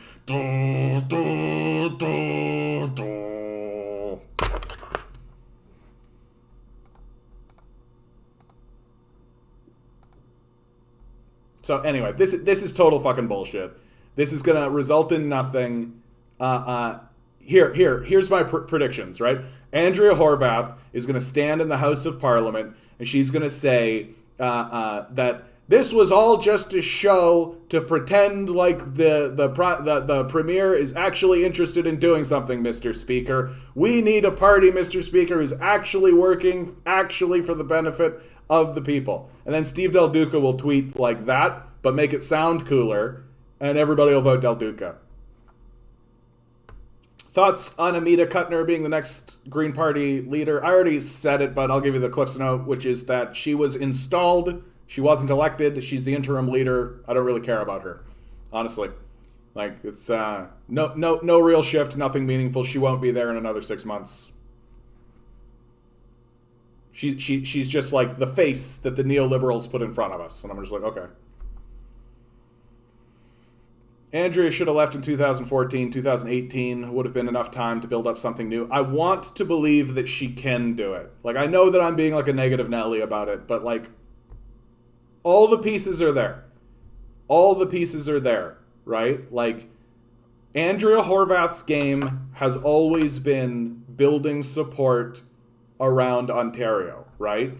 That, like, and election by election, like, her success as a leader is that she'll have seats in Toronto, and then she'll go to Hamilton next election and she'll get seats in Hamilton, and then next election she'll get seats in Sudbury, and then and at every election she's like getting seats, right? But then she also loses seats elsewhere. So she's constantly like this, right? Constantly. So she's like maintaining the same level of support overall because it keeps going like this. And so now her game now is get all of those seats that she has won, right? And that the NDP know that. They know this. Like this isn't just me speculating on this. They know that this is what's real. Get all of those seats to stand up at once, right? Get your Windsors and your Sudburys and your Hamiltons and Toronto and Ottawa, right? Get them all to stand up all at once and topple over Doug Ford. And she can win. She can win. We'll see. We'll see. It really, in my view, it really does come down to the campaign. It's really what it comes down to. And so far, the actual stuff they've actually been doing, forget about the speculative, I've been hearing behind the scenes stuff. The actual stuff I've been seeing has been good. I've been seeing good stuff coming out of the NDP. The stuff that they are releasing is actually good. So when you're not living in policy wonk territory, it actually does look okay, right?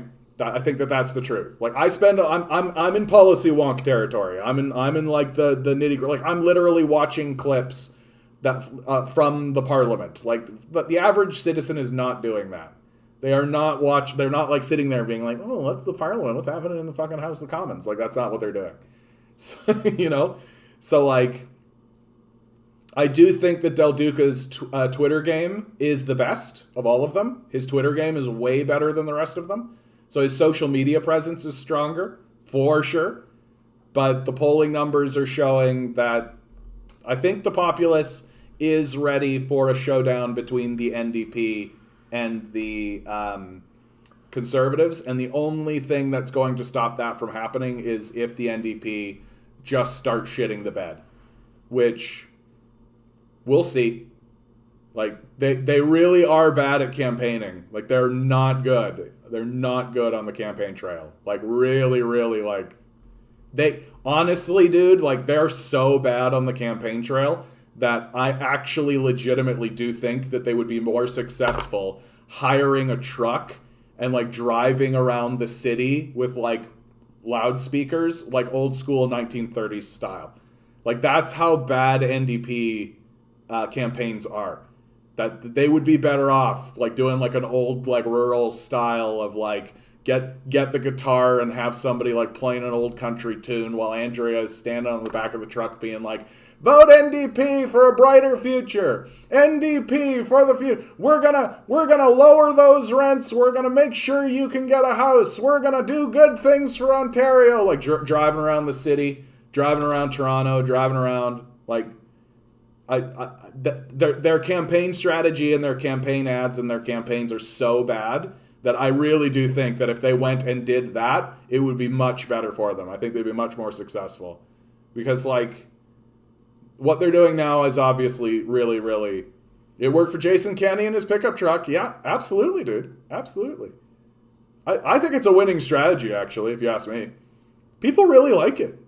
They really do. It creates the illusion of an underdog, right? It creates the image of this underdog figure. And people really want to root for an underdog. And they're really oh, look at that, right? Whereas the NDP keep trying to come out and pretending, they keep trying to pretend they're clean and serene and and it just gives them a real greasy corporate vibe every single time. That Doug Ford really did prove, right? Doug Ford really did prove, first of all, lie, but also his campaign was really blustery and really we're here for you. We're here to help. It was a punch in the arm, kick in the ass. You really felt you could high five Doug Ford, And it plays well to the simple folk. Yeah, we're all fucking simple folk. Everybody's got a simple folk inside of them, right? I don't care who you are, dude. If you saw a truck driving by with a politician in the back of it shouting in a loudspeaker, right, waving a flag or something, you would be yeah. And honestly, if you're not like that, I think you gotta I just think maybe drink a glass of wine and just have a sit on a porch for a little while. Really. Man, I'm really talking myself into this. The NDP should do this. They absolutely should do this. This is what Andrea Horwath should do. She should drive around Ontario in the back of a pickup truck, shouting in a loudspeaker, waving an NDP flag, right? With their slogan emblazoned on the back of it. And everything should look like they made it themselves. Yeah. Yeah, I really, yeah, Andrea Horwath, our kindergarten teacher. Yes. I actually really love that. I gotta tell you. Like, oh yeah, you think I look like a kindergarten teacher, John? Our kindergarten teacher. That's right. That's fucking right, Andrea. Just grab it. Embrace it. Live the kindergarten teacher life. Right? She's just walking around handing out snacks. Right? She's like reading storybooks to children and shit. I'm just like, oh, fuck. Oh, shit, Andrea. We'll see. We'll see. I am getting into a dark mood about it, though, dude. I gotta tell you. I am. I'm getting into a real, just, like, grumbling kind of dark place with the NDP and Andrea that, like...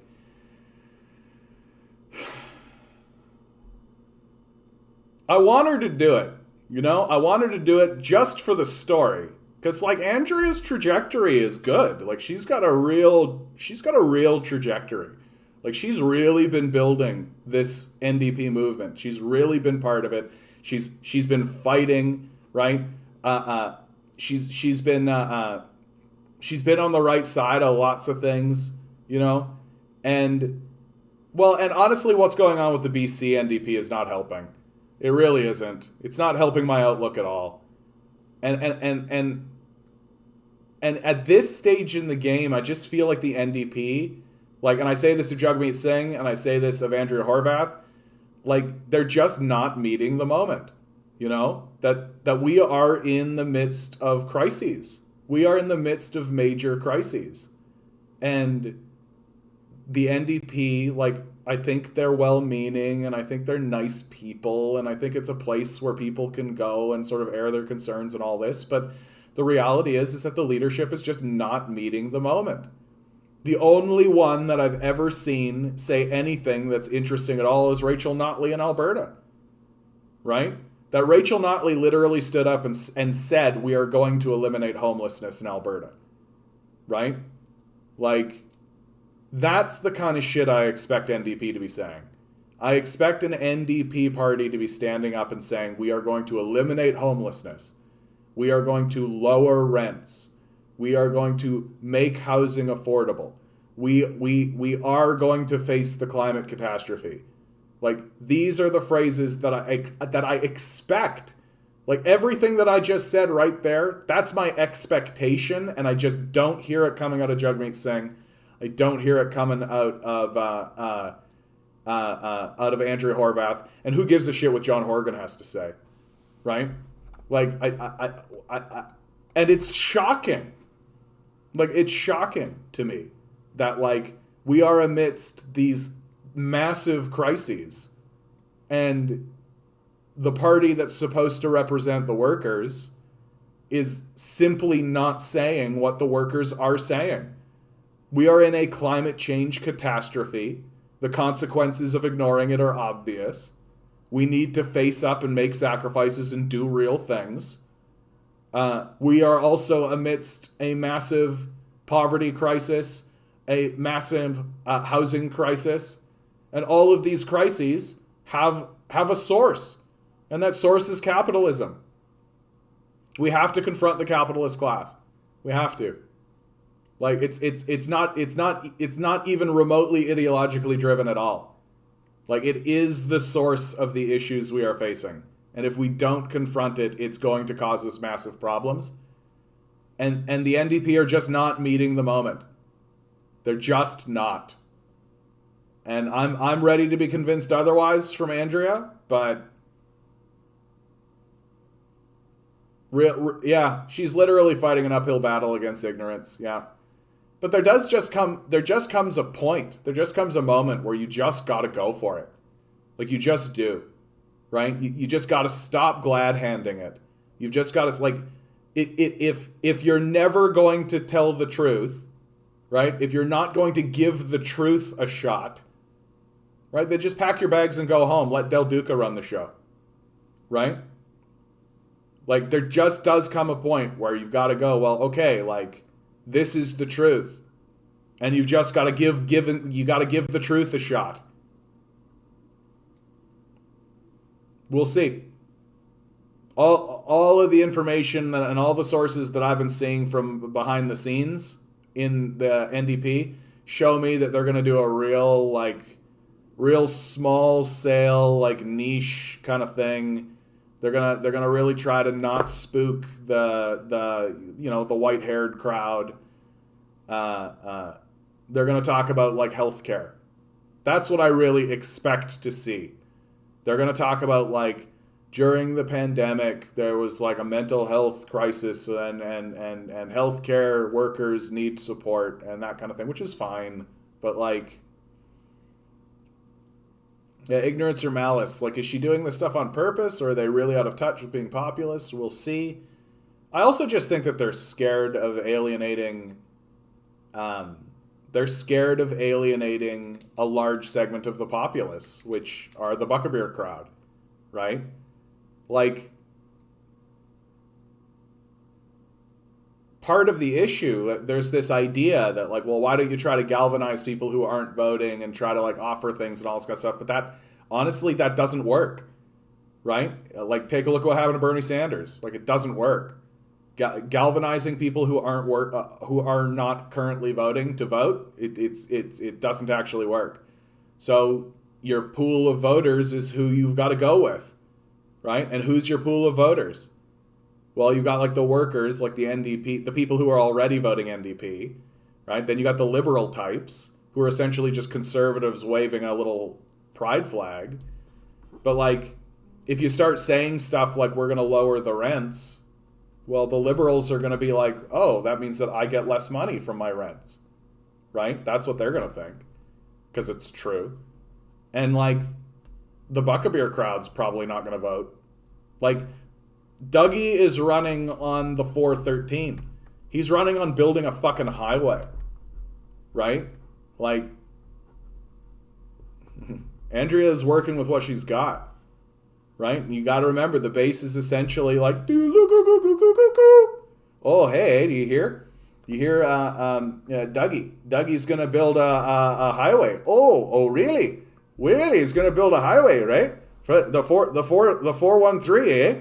Oh, I think a highway down there sounds good. Hey, get rid of some of that congestion on the 401. The 401's, oh, it's terrible. Oh, it's terrible. We gotta get some congestion alleviation on the 401 for sure. Oh yeah, absolutely. You're absolutely right about that. And if we build another highway, that'll really help with that for sure. And that's basically it. That's the conversation. Like, and somebody like Andrea comes along and starts going like, well, actually, boys, the 413 is going to cause a lot of pollution. And then, pollution, right? Like, you can't Hermione Granger these guys. It's just not going to work. Yeah, it seems you can't be caring and empathetic as well as tough. Ugh. To be fair, they did rig it against Bernie. Yeah, that's true. Well, I mean, against Hillary for sure. Like, against Hillary for sure. Jury's out when it comes to Biden, but I've listened to enough to be like, yeah, I mean, probably. I hate how liberals are super popular. I just hope that New Blue gains seats from the PCs, either of them or the Ontario PPC now. Ugh. Like, and all of this is indicative of what I've been saying all along, which is that we are in a mass hysteria. Like, this is a mass hysteria. Like, it's so, like, the heightened nature of the hysteria has become normalized. We're all convinced that this is normal. This is what life is supposed to be like. that we're supposed to be exhausted. We're supposed to be running around. We're supposed to be just in this aggressively heightened space. That if one thing in your life goes wrong, then the whole thing just blows apart. Like, it's a mass hysteria.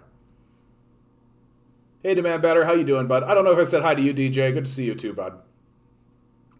And when you're amidst a mass hysteria, the way that we are, you can't really have big conversations because a lot of those conversations involve doing things to alleviate the mass hysteria, right? But the mass hysteria has been normalized, right? This is why when people say, like, oh, that'll destroy the economy, they think they're being rational because the hysteria is normal, right? That if you actually say to them, like, hey, we need to, like, calm down, like, we need to slow down, we need to really, like, maybe we should make a plan, eh? Like, maybe we should think about what's actually happening and, like, really address a lot of these issues and slow down a little bit. People get, like, really, like, you want to destroy the economy, communism!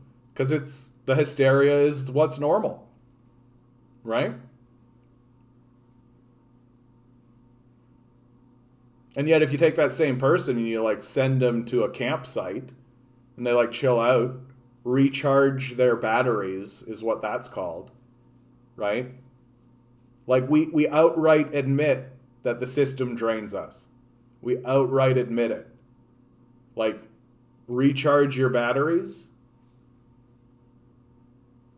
So, like, maybe we should create an economy that doesn't deplete the batteries in the first place. You ever think about that?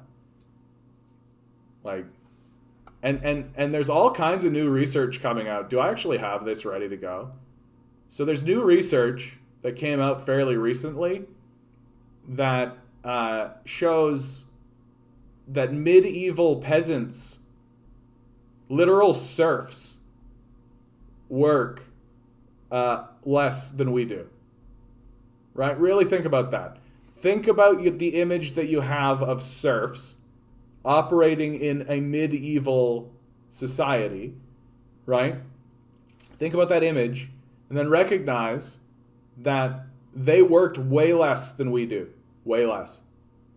Like, some of the researchers are coming out saying that this is in the societies, the peasants would only work 150 days out of the year.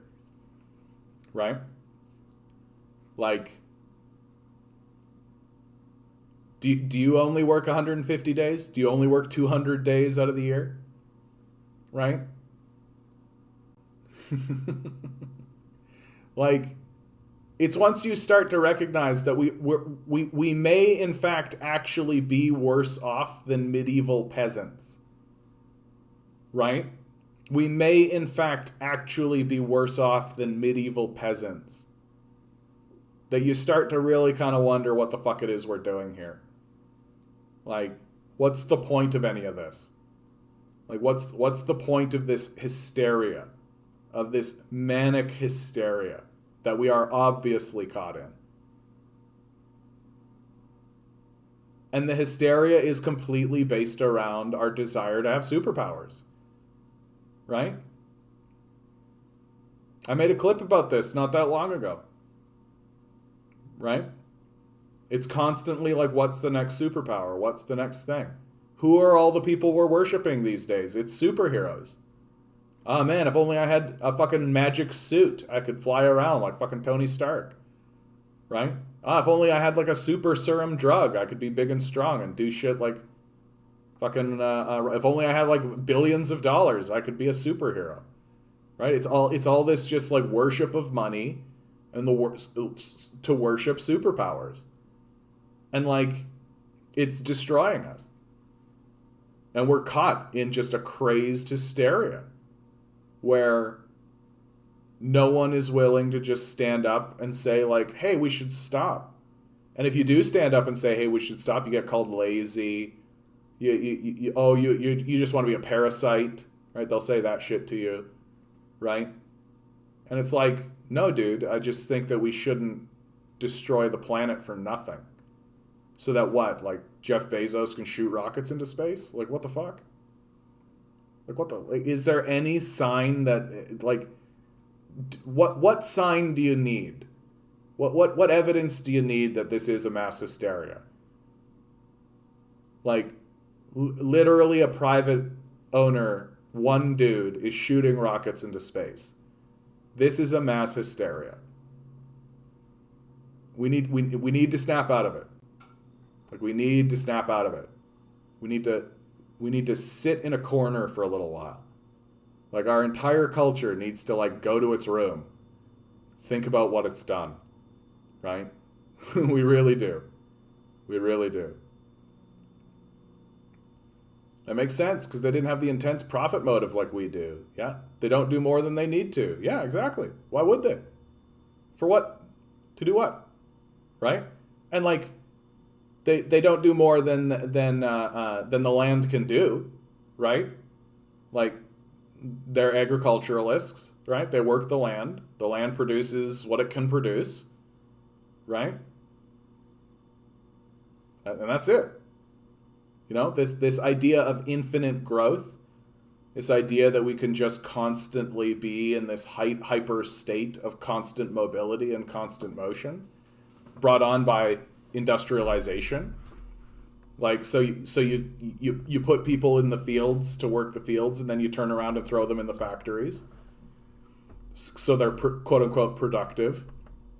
And who cares if you burn them out? Right?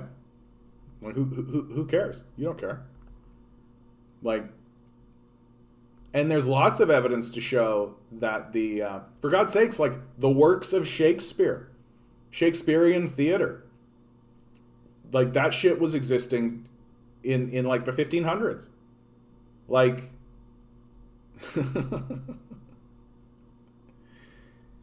and what are we producing right now? Just superhero schlock. Just shit that's forgotten the second you watch it. Right? Like literally, like the Marvel franchise, that whole Marvel thing, right? You got 3 Iron Man movies, 3 Thor movies, 3 Captain America movies, a shit ton of Spider-Man movies. Who the fuck am I missing? Everybody got their own franchise, right? Everybody got their own like trilogy movie franchise, and it all funneled up into all of them getting the Avengers, and then there were 3 of them. And what did it all culminate to? Fucking nothing. Just fucking nothing. It made no statement. It was nothing important whatsoever, right? And you forgot what happened the minute it was over, right? Like, who gives a shit? And like the Marvel guys, like the guys that were actually making those movies, made those movies so carelessly that literally the final, like the finale of the franchise, Avengers Endgame, was just a time travel episode, right? Like, that's how little they gave a shit about the story that they told. They cared so little about the characters and the story that they told that they straight up were just like, time travel it. And this is supposed to be like the apex of our culture? We're in a hysteria. Like, nothing important is being said. There is no moral considerations being done. Nothing we are watching is important. We forget it the minute it's finished. And then you turn around and you actually, like, even watch some Shakespeare. There are plenty of filmed versions of Shakespeare, right? There's some serious moral consideration going on in those plays. There's some serious shit happening in those plays, right? The famous to be or not to be speech, right? It literally has nothing to do with the plot. It's completely character-based. It's Hamlet contemplating the nature of our existence and wondering why people don't just commit suicide.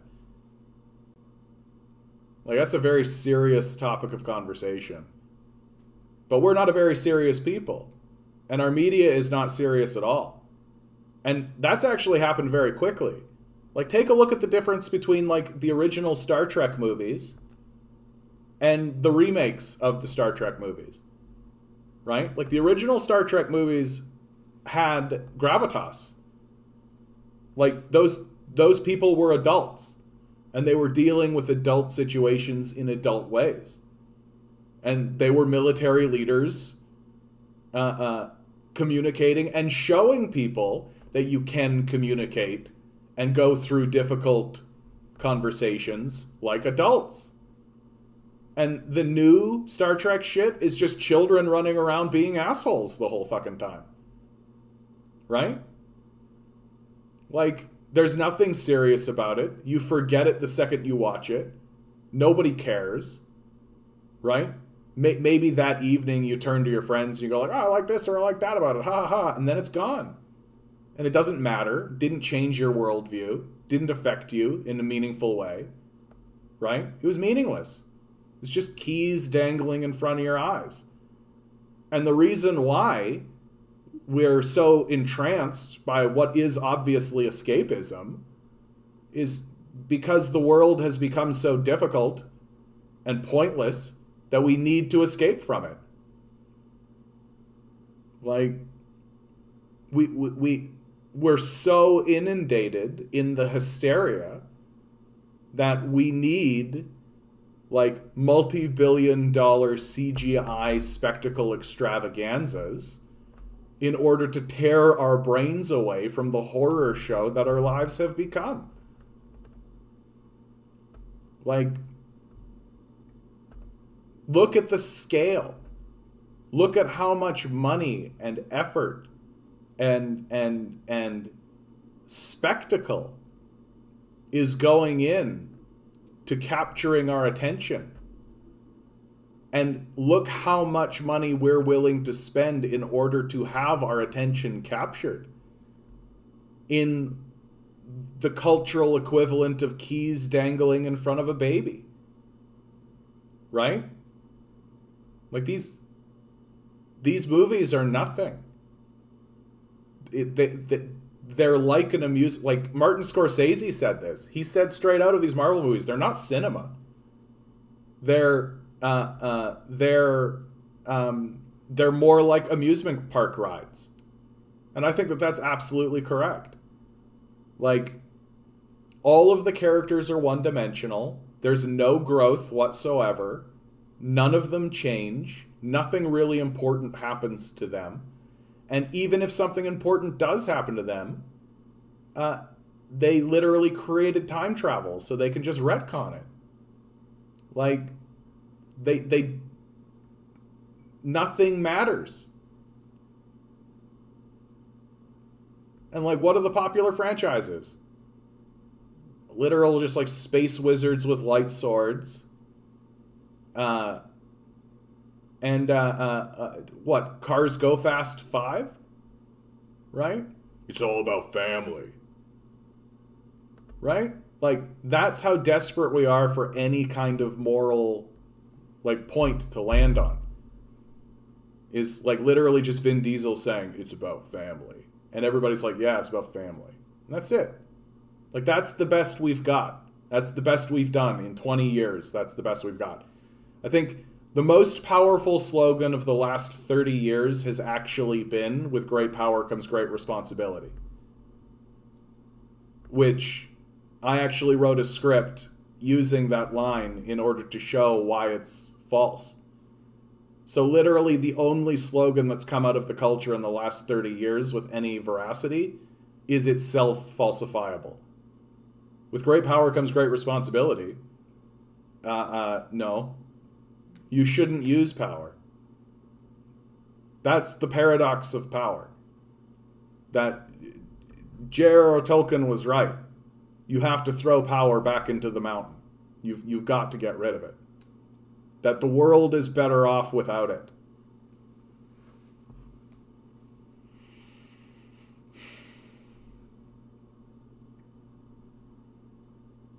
I didn't think I'd be talking about fucking movies and shit. I could go for like a Weekend at Bernie's 3. What do you think? Huh? Just like 2 kids trying to convince everybody that this guy Bernie is still alive. You guys remember Weekend at Bernie's? That was some good 80s shit, man. Back in the 80s, you could pitch literally any concept you wanted, and people would be like, make that movie.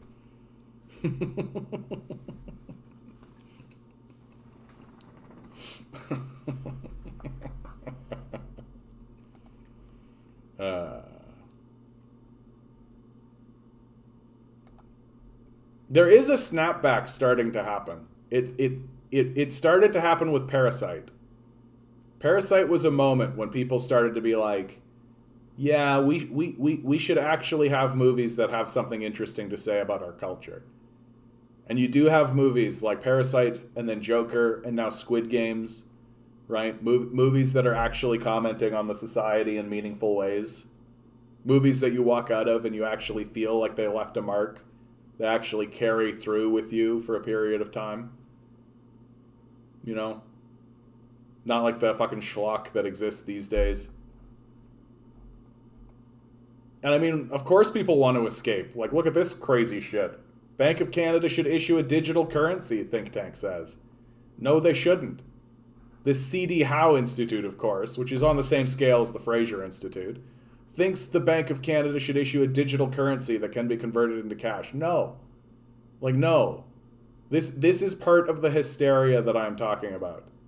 Right? The mass hysteria that we have been caught up in. Like, these digital currencies are worthless. They are, at best, a toy. At best. They serve no purpose. They do nothing meaningful whatsoever. And they are extremely destructive. They are extremely destructive. And yet we have institutions that are actually pushing on the Bank of Canada to do them. And no one is standing up being like Bitcoin requires the same amount of energy consumption as the country of Argentina. Ethereum takes up the same amount of energy as the country of Ireland. As these continue to grow and proliferate, digital currencies will require more energy consumption than the countries that use them. It's a hysteria. It's madness. We absolutely should be shutting these down. There's literally no reason to have them. The only thing they facilitate is they let rich guys make illicit deals with one another. Like, you think Jeffrey Epstein wasn't using Bitcoin? He sure was. He sure was. Right? And that's the only purpose for them, so that the government can't figure out what you're trading. Right? All they know is you did a trade with this guy to this guy. They don't know what you traded. Right? Oh, you gave Jeffrey Epstein 100 Bitcoin. What did he give you for it? Oh, nothing. I just wanted to donate 100 Bitcoin. Right? Like, what do you think was going on there? And like,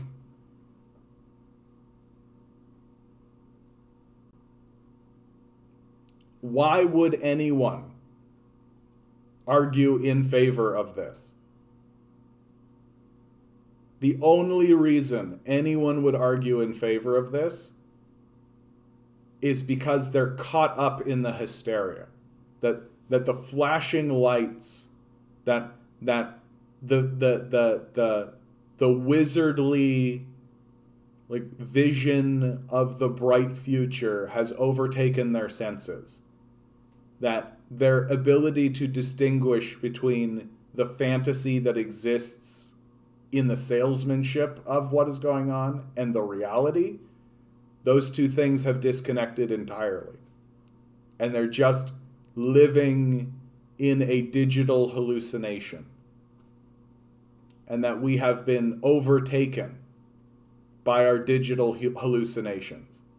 That movies and video games and television and the internet, all of it, has overwhelmed us. We are caught.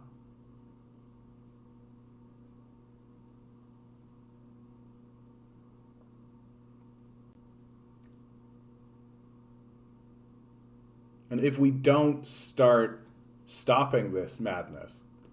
If we don't start saying we've got to slow down, we've got to stop. Right? I am to a point now where I am outright saying like we need to do like full scale stoppages. Like of everything. Like no anything. For like 2-3 years. Like full stop. What we are doing is failing. It is not working. In very basic, fundamental ways. And the idea that the Bank of Canada is going to start issuing a digital currency to start burning fossil fuels to maintain a currency for rich people amidst all of this is just madness upon madness upon madness. Like it's so beyond the capability for us to imagine how horrific it is that none of our authors and visionaries, Star Trek, Star Wars, nobody envisioned that we would invent a digital currency that consumes so much fossil fuels that it will destroy us. Like, I really do think, like, if you wrote this down and you tried to pitch this as a story for like a Black Mirror episode or like a Star Trek episode or anything like this, they would reject it. They would be like, no one's going to do that. That's so unbelievable. Who's going to make a digital currency that's based on nothing that everyone will be so like entranced by that they'll trade it amongst one another until they literally burn to death? Like, no one's going to actually do that. That's ridiculous. And we're just a cartoon parody of a society. Like we've gone beyond what the imagination of our poets and authors can achieve. We've gone past it. We're so hysterical that no one would have bought into this idea. No one. And yet here we are, with the Bank of Canada considering whether or not to create nothing in order to burn the planet down. Like, really and truly, what is the difference between having a digital currency and just running an engine that's just spitting out carbon? What is the difference?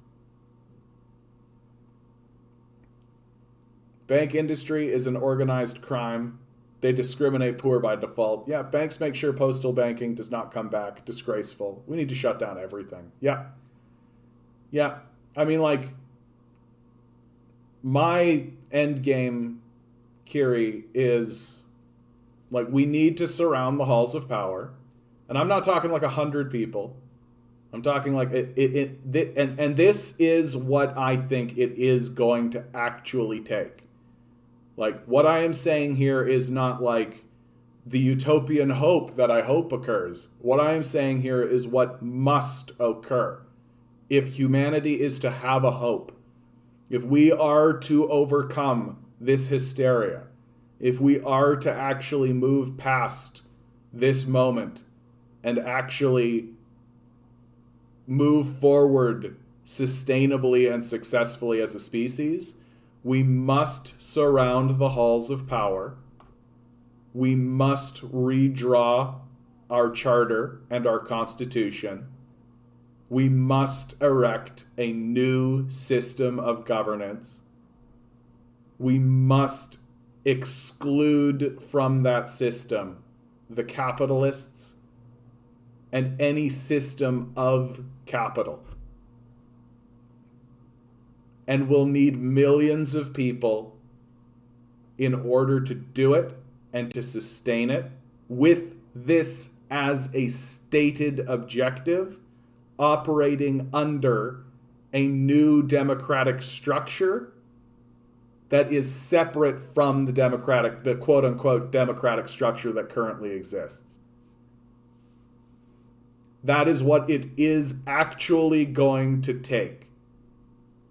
because the system we're operating under now is so corrupted and so incapable of responding and is so incapable of rising to the moment that we will have to erect an entirely new system. An entirely new... I'm not talking about a political party. I'm talking about an entirely new political system. An entirely new structure. That we will all have to simply say, this new structure is legitimate, the old structure is illegitimate. That is what it is actually going to take. And that is exclusively and explicitly what I am trying to organize here. I am very much disinterested in funneling any energy whatsoever into the corpse. It's already dead.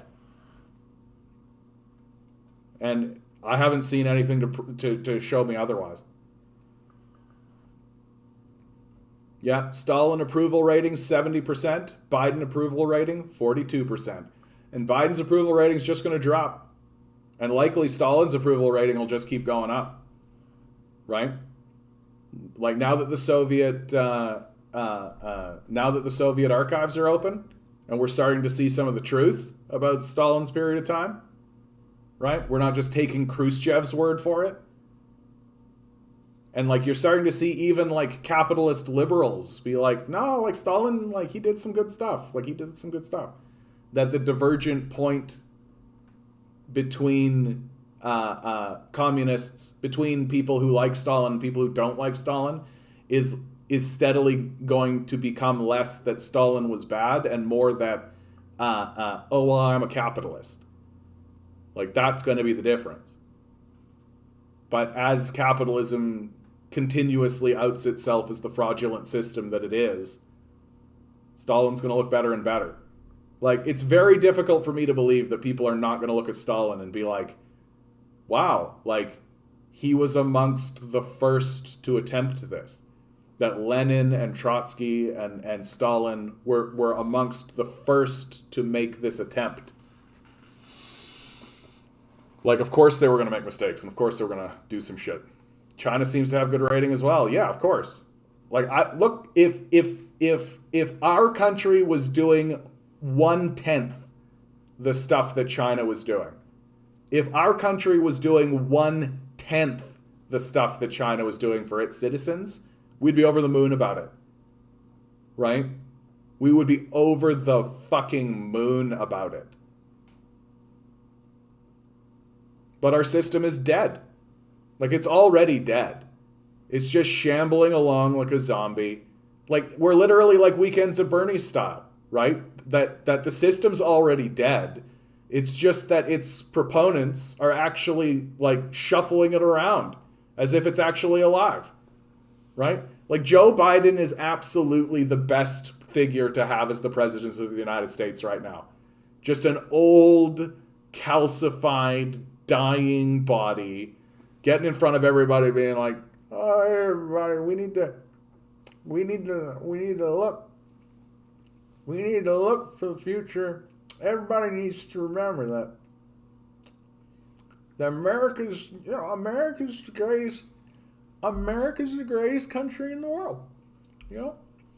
That when Abraham Lincoln fought to free and release the slaves, you know, it was a moment in American history where we all had to stand up for what was true and what was right. Like, and when we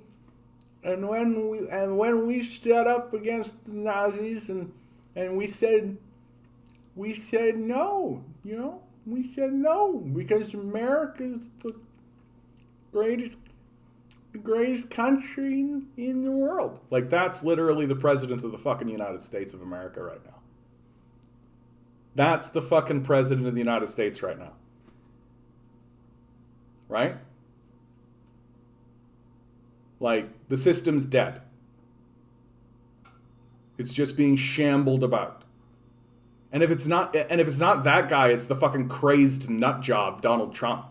It's just some over-the-top, ridiculous narcissist. Like, take your pick. Wow, Canadian commie acting skill over the top. Thank you, sir. Thank you.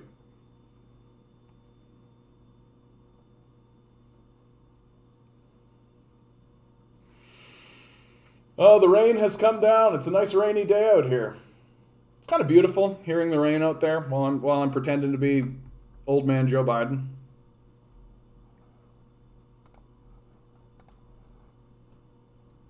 No, here's the nugget. Here's the nugget. I'm glad that I made it to this one. As you can see, like, I don't make it to all of this stuff, but I like to have lots of things planned, just in case. Sometimes I make it, sometimes I don't. Canada's climate change efforts going from failure to failure, says Commissioner's report. We need action and results, not just more targets and plans. Environment Commissioner Jerry DeMarco. This is from Peter Zomanik from the CBC. Despite 3 decades of effort, Canada's carbon emissions have risen 20% since 1990. The country remains unprepared for climate disasters, and subsidies for the oil and gas sector have not delivered promised emission reductions, says new report from the federal government's chief environmental watchdog.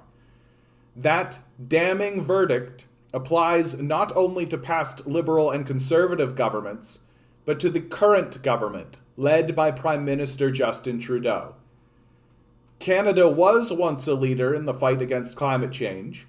However, after a series of missed opportunities, it has become the worst performer of all G7 nations since the landmark Paris Agreement on climate change was adopted in 2015, said Environment and Sustainable Development Commissioner Jerry V. DeMarco in a media statement. We can't continue to go from failure to failure. We need action and results, not just more targets and plans. DeMarco's 5 reports look at various federal efforts on the environment and conclude that despite failures in a number of policy areas, Canada still has time to turn its record around. With strong, concerted action from parliamentarians and Canadians, Canada can move past its poor track record on climate change and meet its international climate obligations, one of the reports said. Building on momentum around the globe and at home, including recent climate legislation, stronger plans, and increased funding, Canada can achieve a cleaner, net zero emission future for generations to come. The report looking at Canada's record on reducing greenhouse gas emissions is not an audit, DeMarco's office said, but rather an examination of progress meant to help governments improve outcomes going forward. The Commissioner identifies 8 lessons that could get Canada back on track with its targets of cutting emissions 40 to 45% below 2005 levels by 2030. The first requires improved policy leadership and coordination between federal and provincial governments. I'm just going to not read the rest of this because honestly, none of it's going to happen. Like the people who are leading us are complete and total frauds. Like, they can't be more fraudulent. Doug Ford clearly doesn't give a shit about climate change. Like, he eliminated 700 climate change related policies. Kenny doesn't give a fuck at all. Like, at all. 0% fucks. Justin Trudeau is just reading cue cards. Right? Like, Chrystia Freeland is a goddamn Nazi collaborator. Like, the system has failed.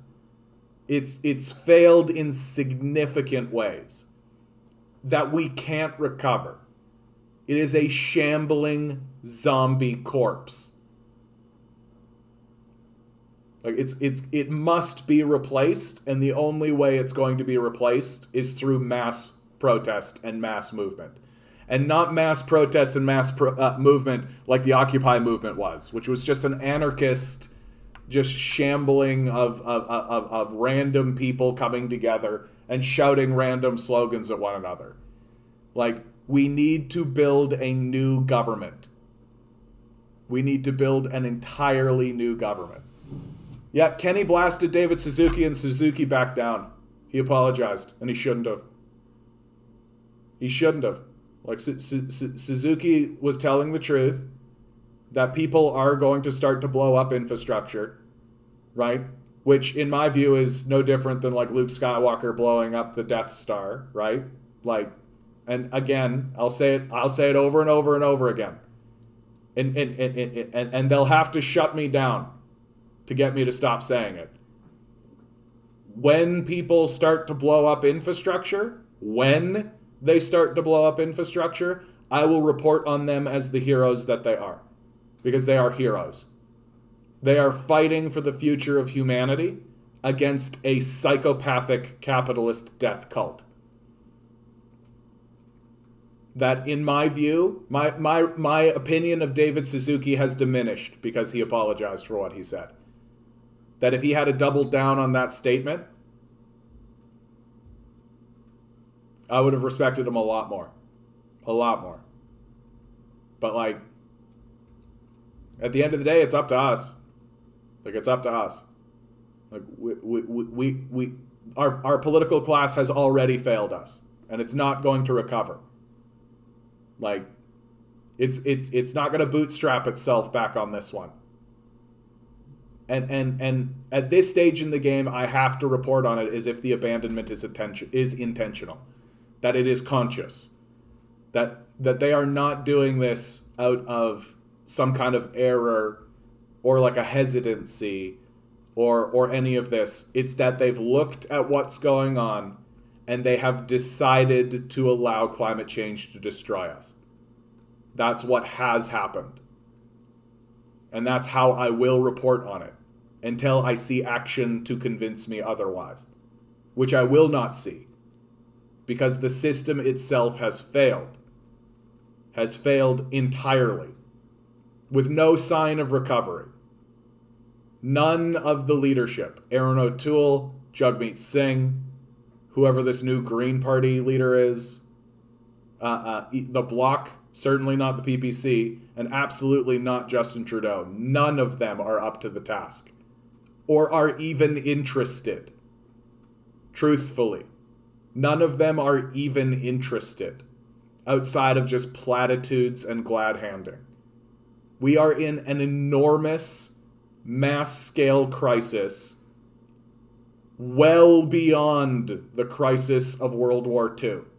Well beyond the crisis of World War II. Like, do you understand? The crisis of World War II, like, we didn't have destroyed infrastructure during World War II, not like this. Like, we sent men overseas. There was certainly human casualties and human cost. Right? We didn't have, like, the Germans didn't blow up our bridges. Climate change has blown up our bridges. The Germans didn't burn down any of our towns. Climate change has burnt down our towns. Right? And we can't seem to mobilize even an iota of giving any fucks whatsoever. We can't seem to mobilize against this force. If our leadership was acting this way against the Germans, we would literally storm the Capitol and hang them. We would literally have done that. We would tell stories about them as if they were traitors. If this is the way they were acting during World War II, it's absolutely what we would have done. Like, imagine a world where Churchill stood up and said, "Let the Germans come in." What do you think would have happened to Churchill? Or a world where Churchill said, "Oh yes, we'll fight against the Germans, absolutely," and then just open the gates to let them in. What do you think would have happened to Churchill? And that's exactly and precisely what we're doing. It's observable. You can see it. There's evidence to show that it is the case. And the only reason why we are not acting like adults about it is because we are caught in a mass hysteria. We are believing the digital hallucinations that they are putting in front of us instead of our own senses.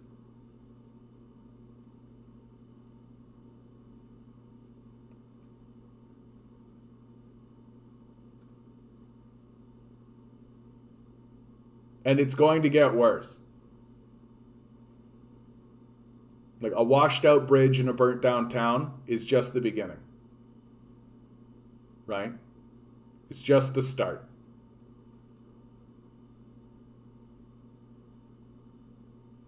And as long as we keep bowing our heads and doing what we're told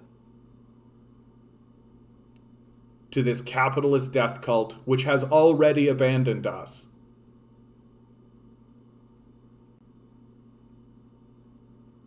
we will not recover.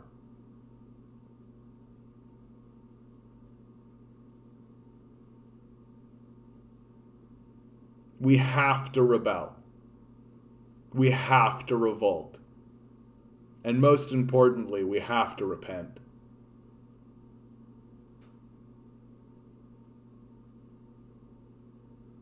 The earth has made it extremely clear to us that we cannot continue acting this way.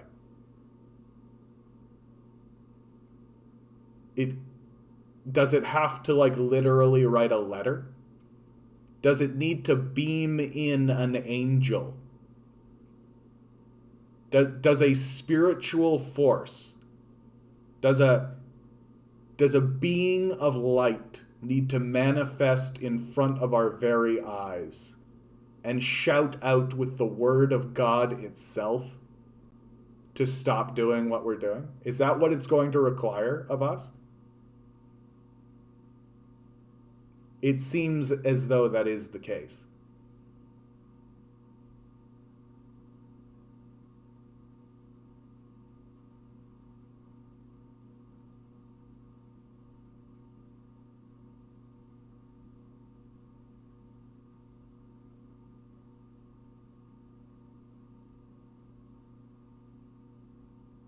And the hysteria,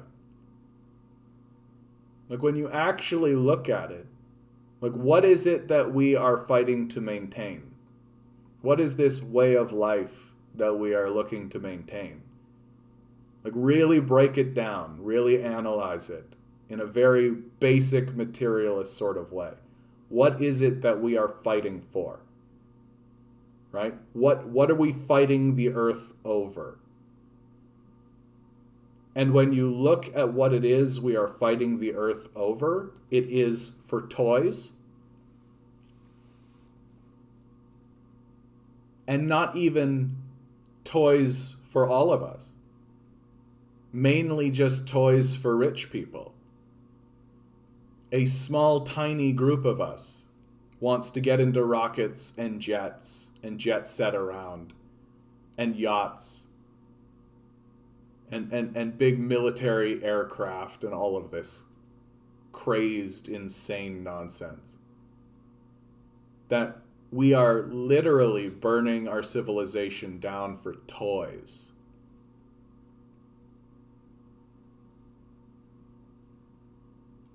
And that if we actually just stopped, if we actually just said, nope, if you're emitting this much pollution, it stops, and you're simply not allowed to do it. No fine, right? No tax, no a carbon thing. Literally, if you do it, we'll take you and put you in jail. Do not do it. And if we set the level that it needed to be set at, you would find that it would affect maybe 500-600 people. And the effect that it would have on everyone else would be oh, I don't get my LOL dolls anymore. Oh, that plastic junk. All these plastic bottles. All this, garbage. Just the constant barrage of garbage. Oh no, that will go away. Grow up. Grow up. What needs to be said? It's time to snap out of the hysteria. It's time to understand that losing your toys is not going to be the end of the world. Attempting to maintain your toys will actually be the end of the world. What's it going to take? What's it going to take for you to grow up and be an adult and sacrifice your toys? Look, we're not even asking you to sacrifice your life. We're not asking you to go overseas and fight against an existential threat, to like literally get shot or get into tanks and shoot other people. We're not asking you to become a fucking murderer. We're not asking you to relocate your whole existence or any of these sorts of things. We're asking you to just live without the toys. And you won't.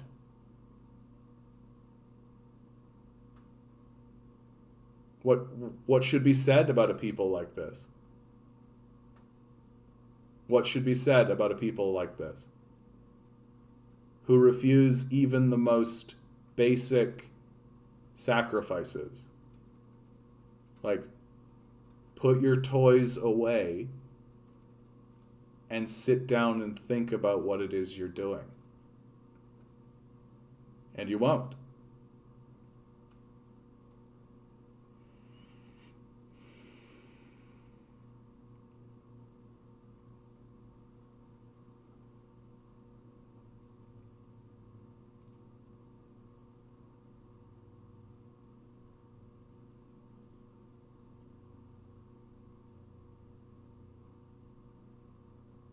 And I have a deep concern inside of me.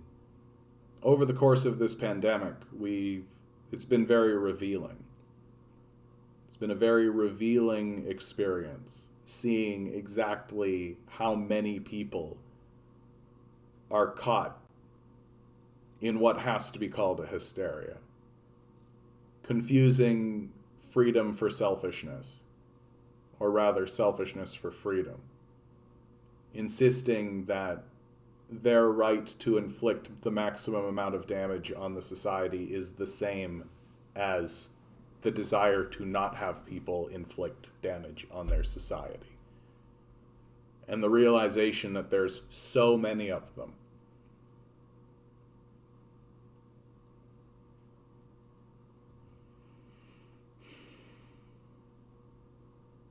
Will we snap out of it?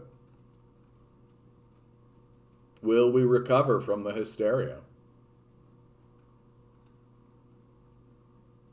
Will we realize that it isn't our action that we need, it is stopping.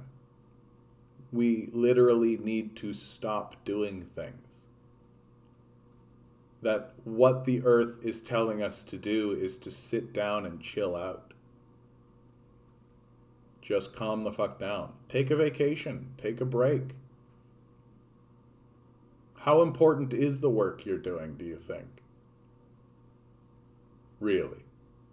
Like, how important do you actually think it actually is?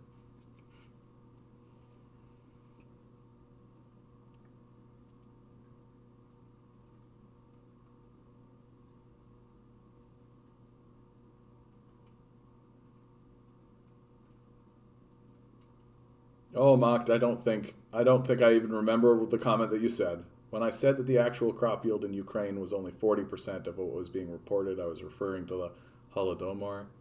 Sorry for the confusion. I actually don't even remember the original comment. So that's nice though, mocked. That's nice that you feel that you got to come in here and correct that. So that's a beautiful thing.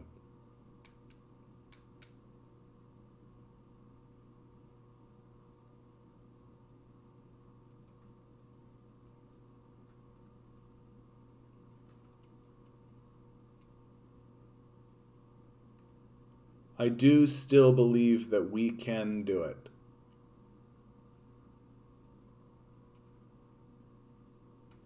I will always believe that we still can do it. That the earth created a garden that it was a garden first. It was a garden before we got here. It wants to be a garden. It wants to live in balance. It wants to live that way. And how do we know? Because it created itself to be that way before we even got here.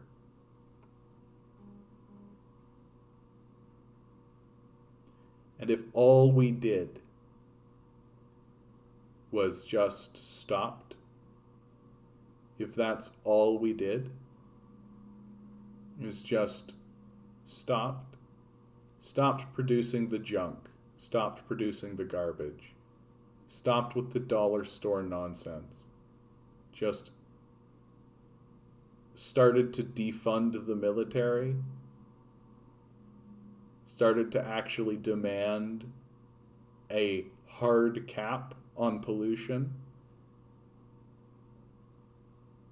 If all we did was say, stop, no more, it's over, finito, finished.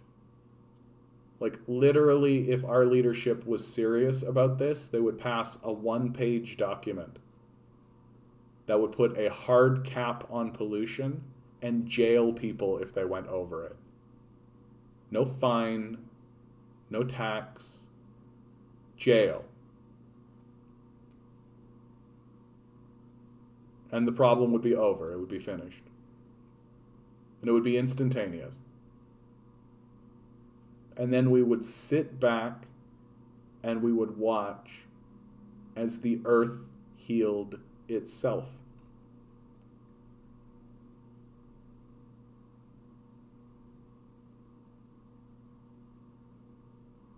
That the more and more I think about this issue, the more and more I see that our problem is that we are acting in a way that is childish.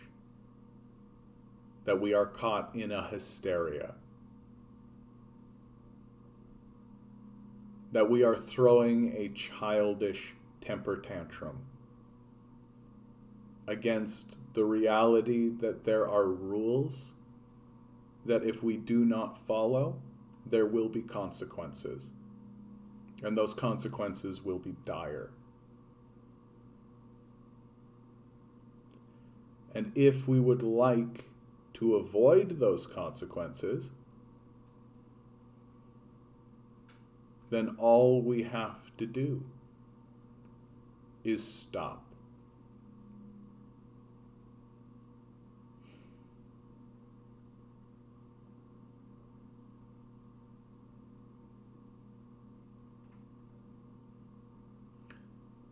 Well, that just about takes us to 9 o'clock.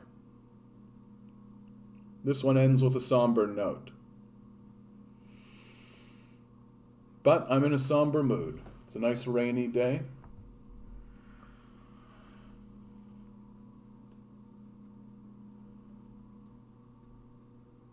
Always remember, and I do think that this is crucially important for each and every one of us to remember, you are a quantum being.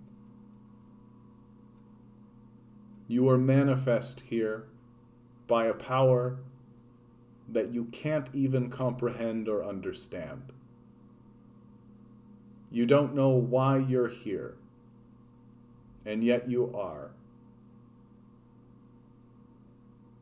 And that makes each and every one of you simultaneously extremely special and unique, but also equal and valid to everyone else.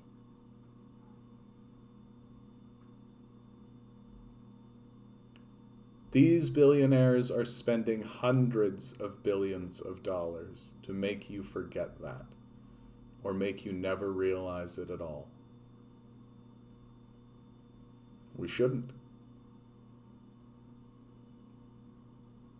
Rebel, revolt, repent. Good luck. We're going to need it.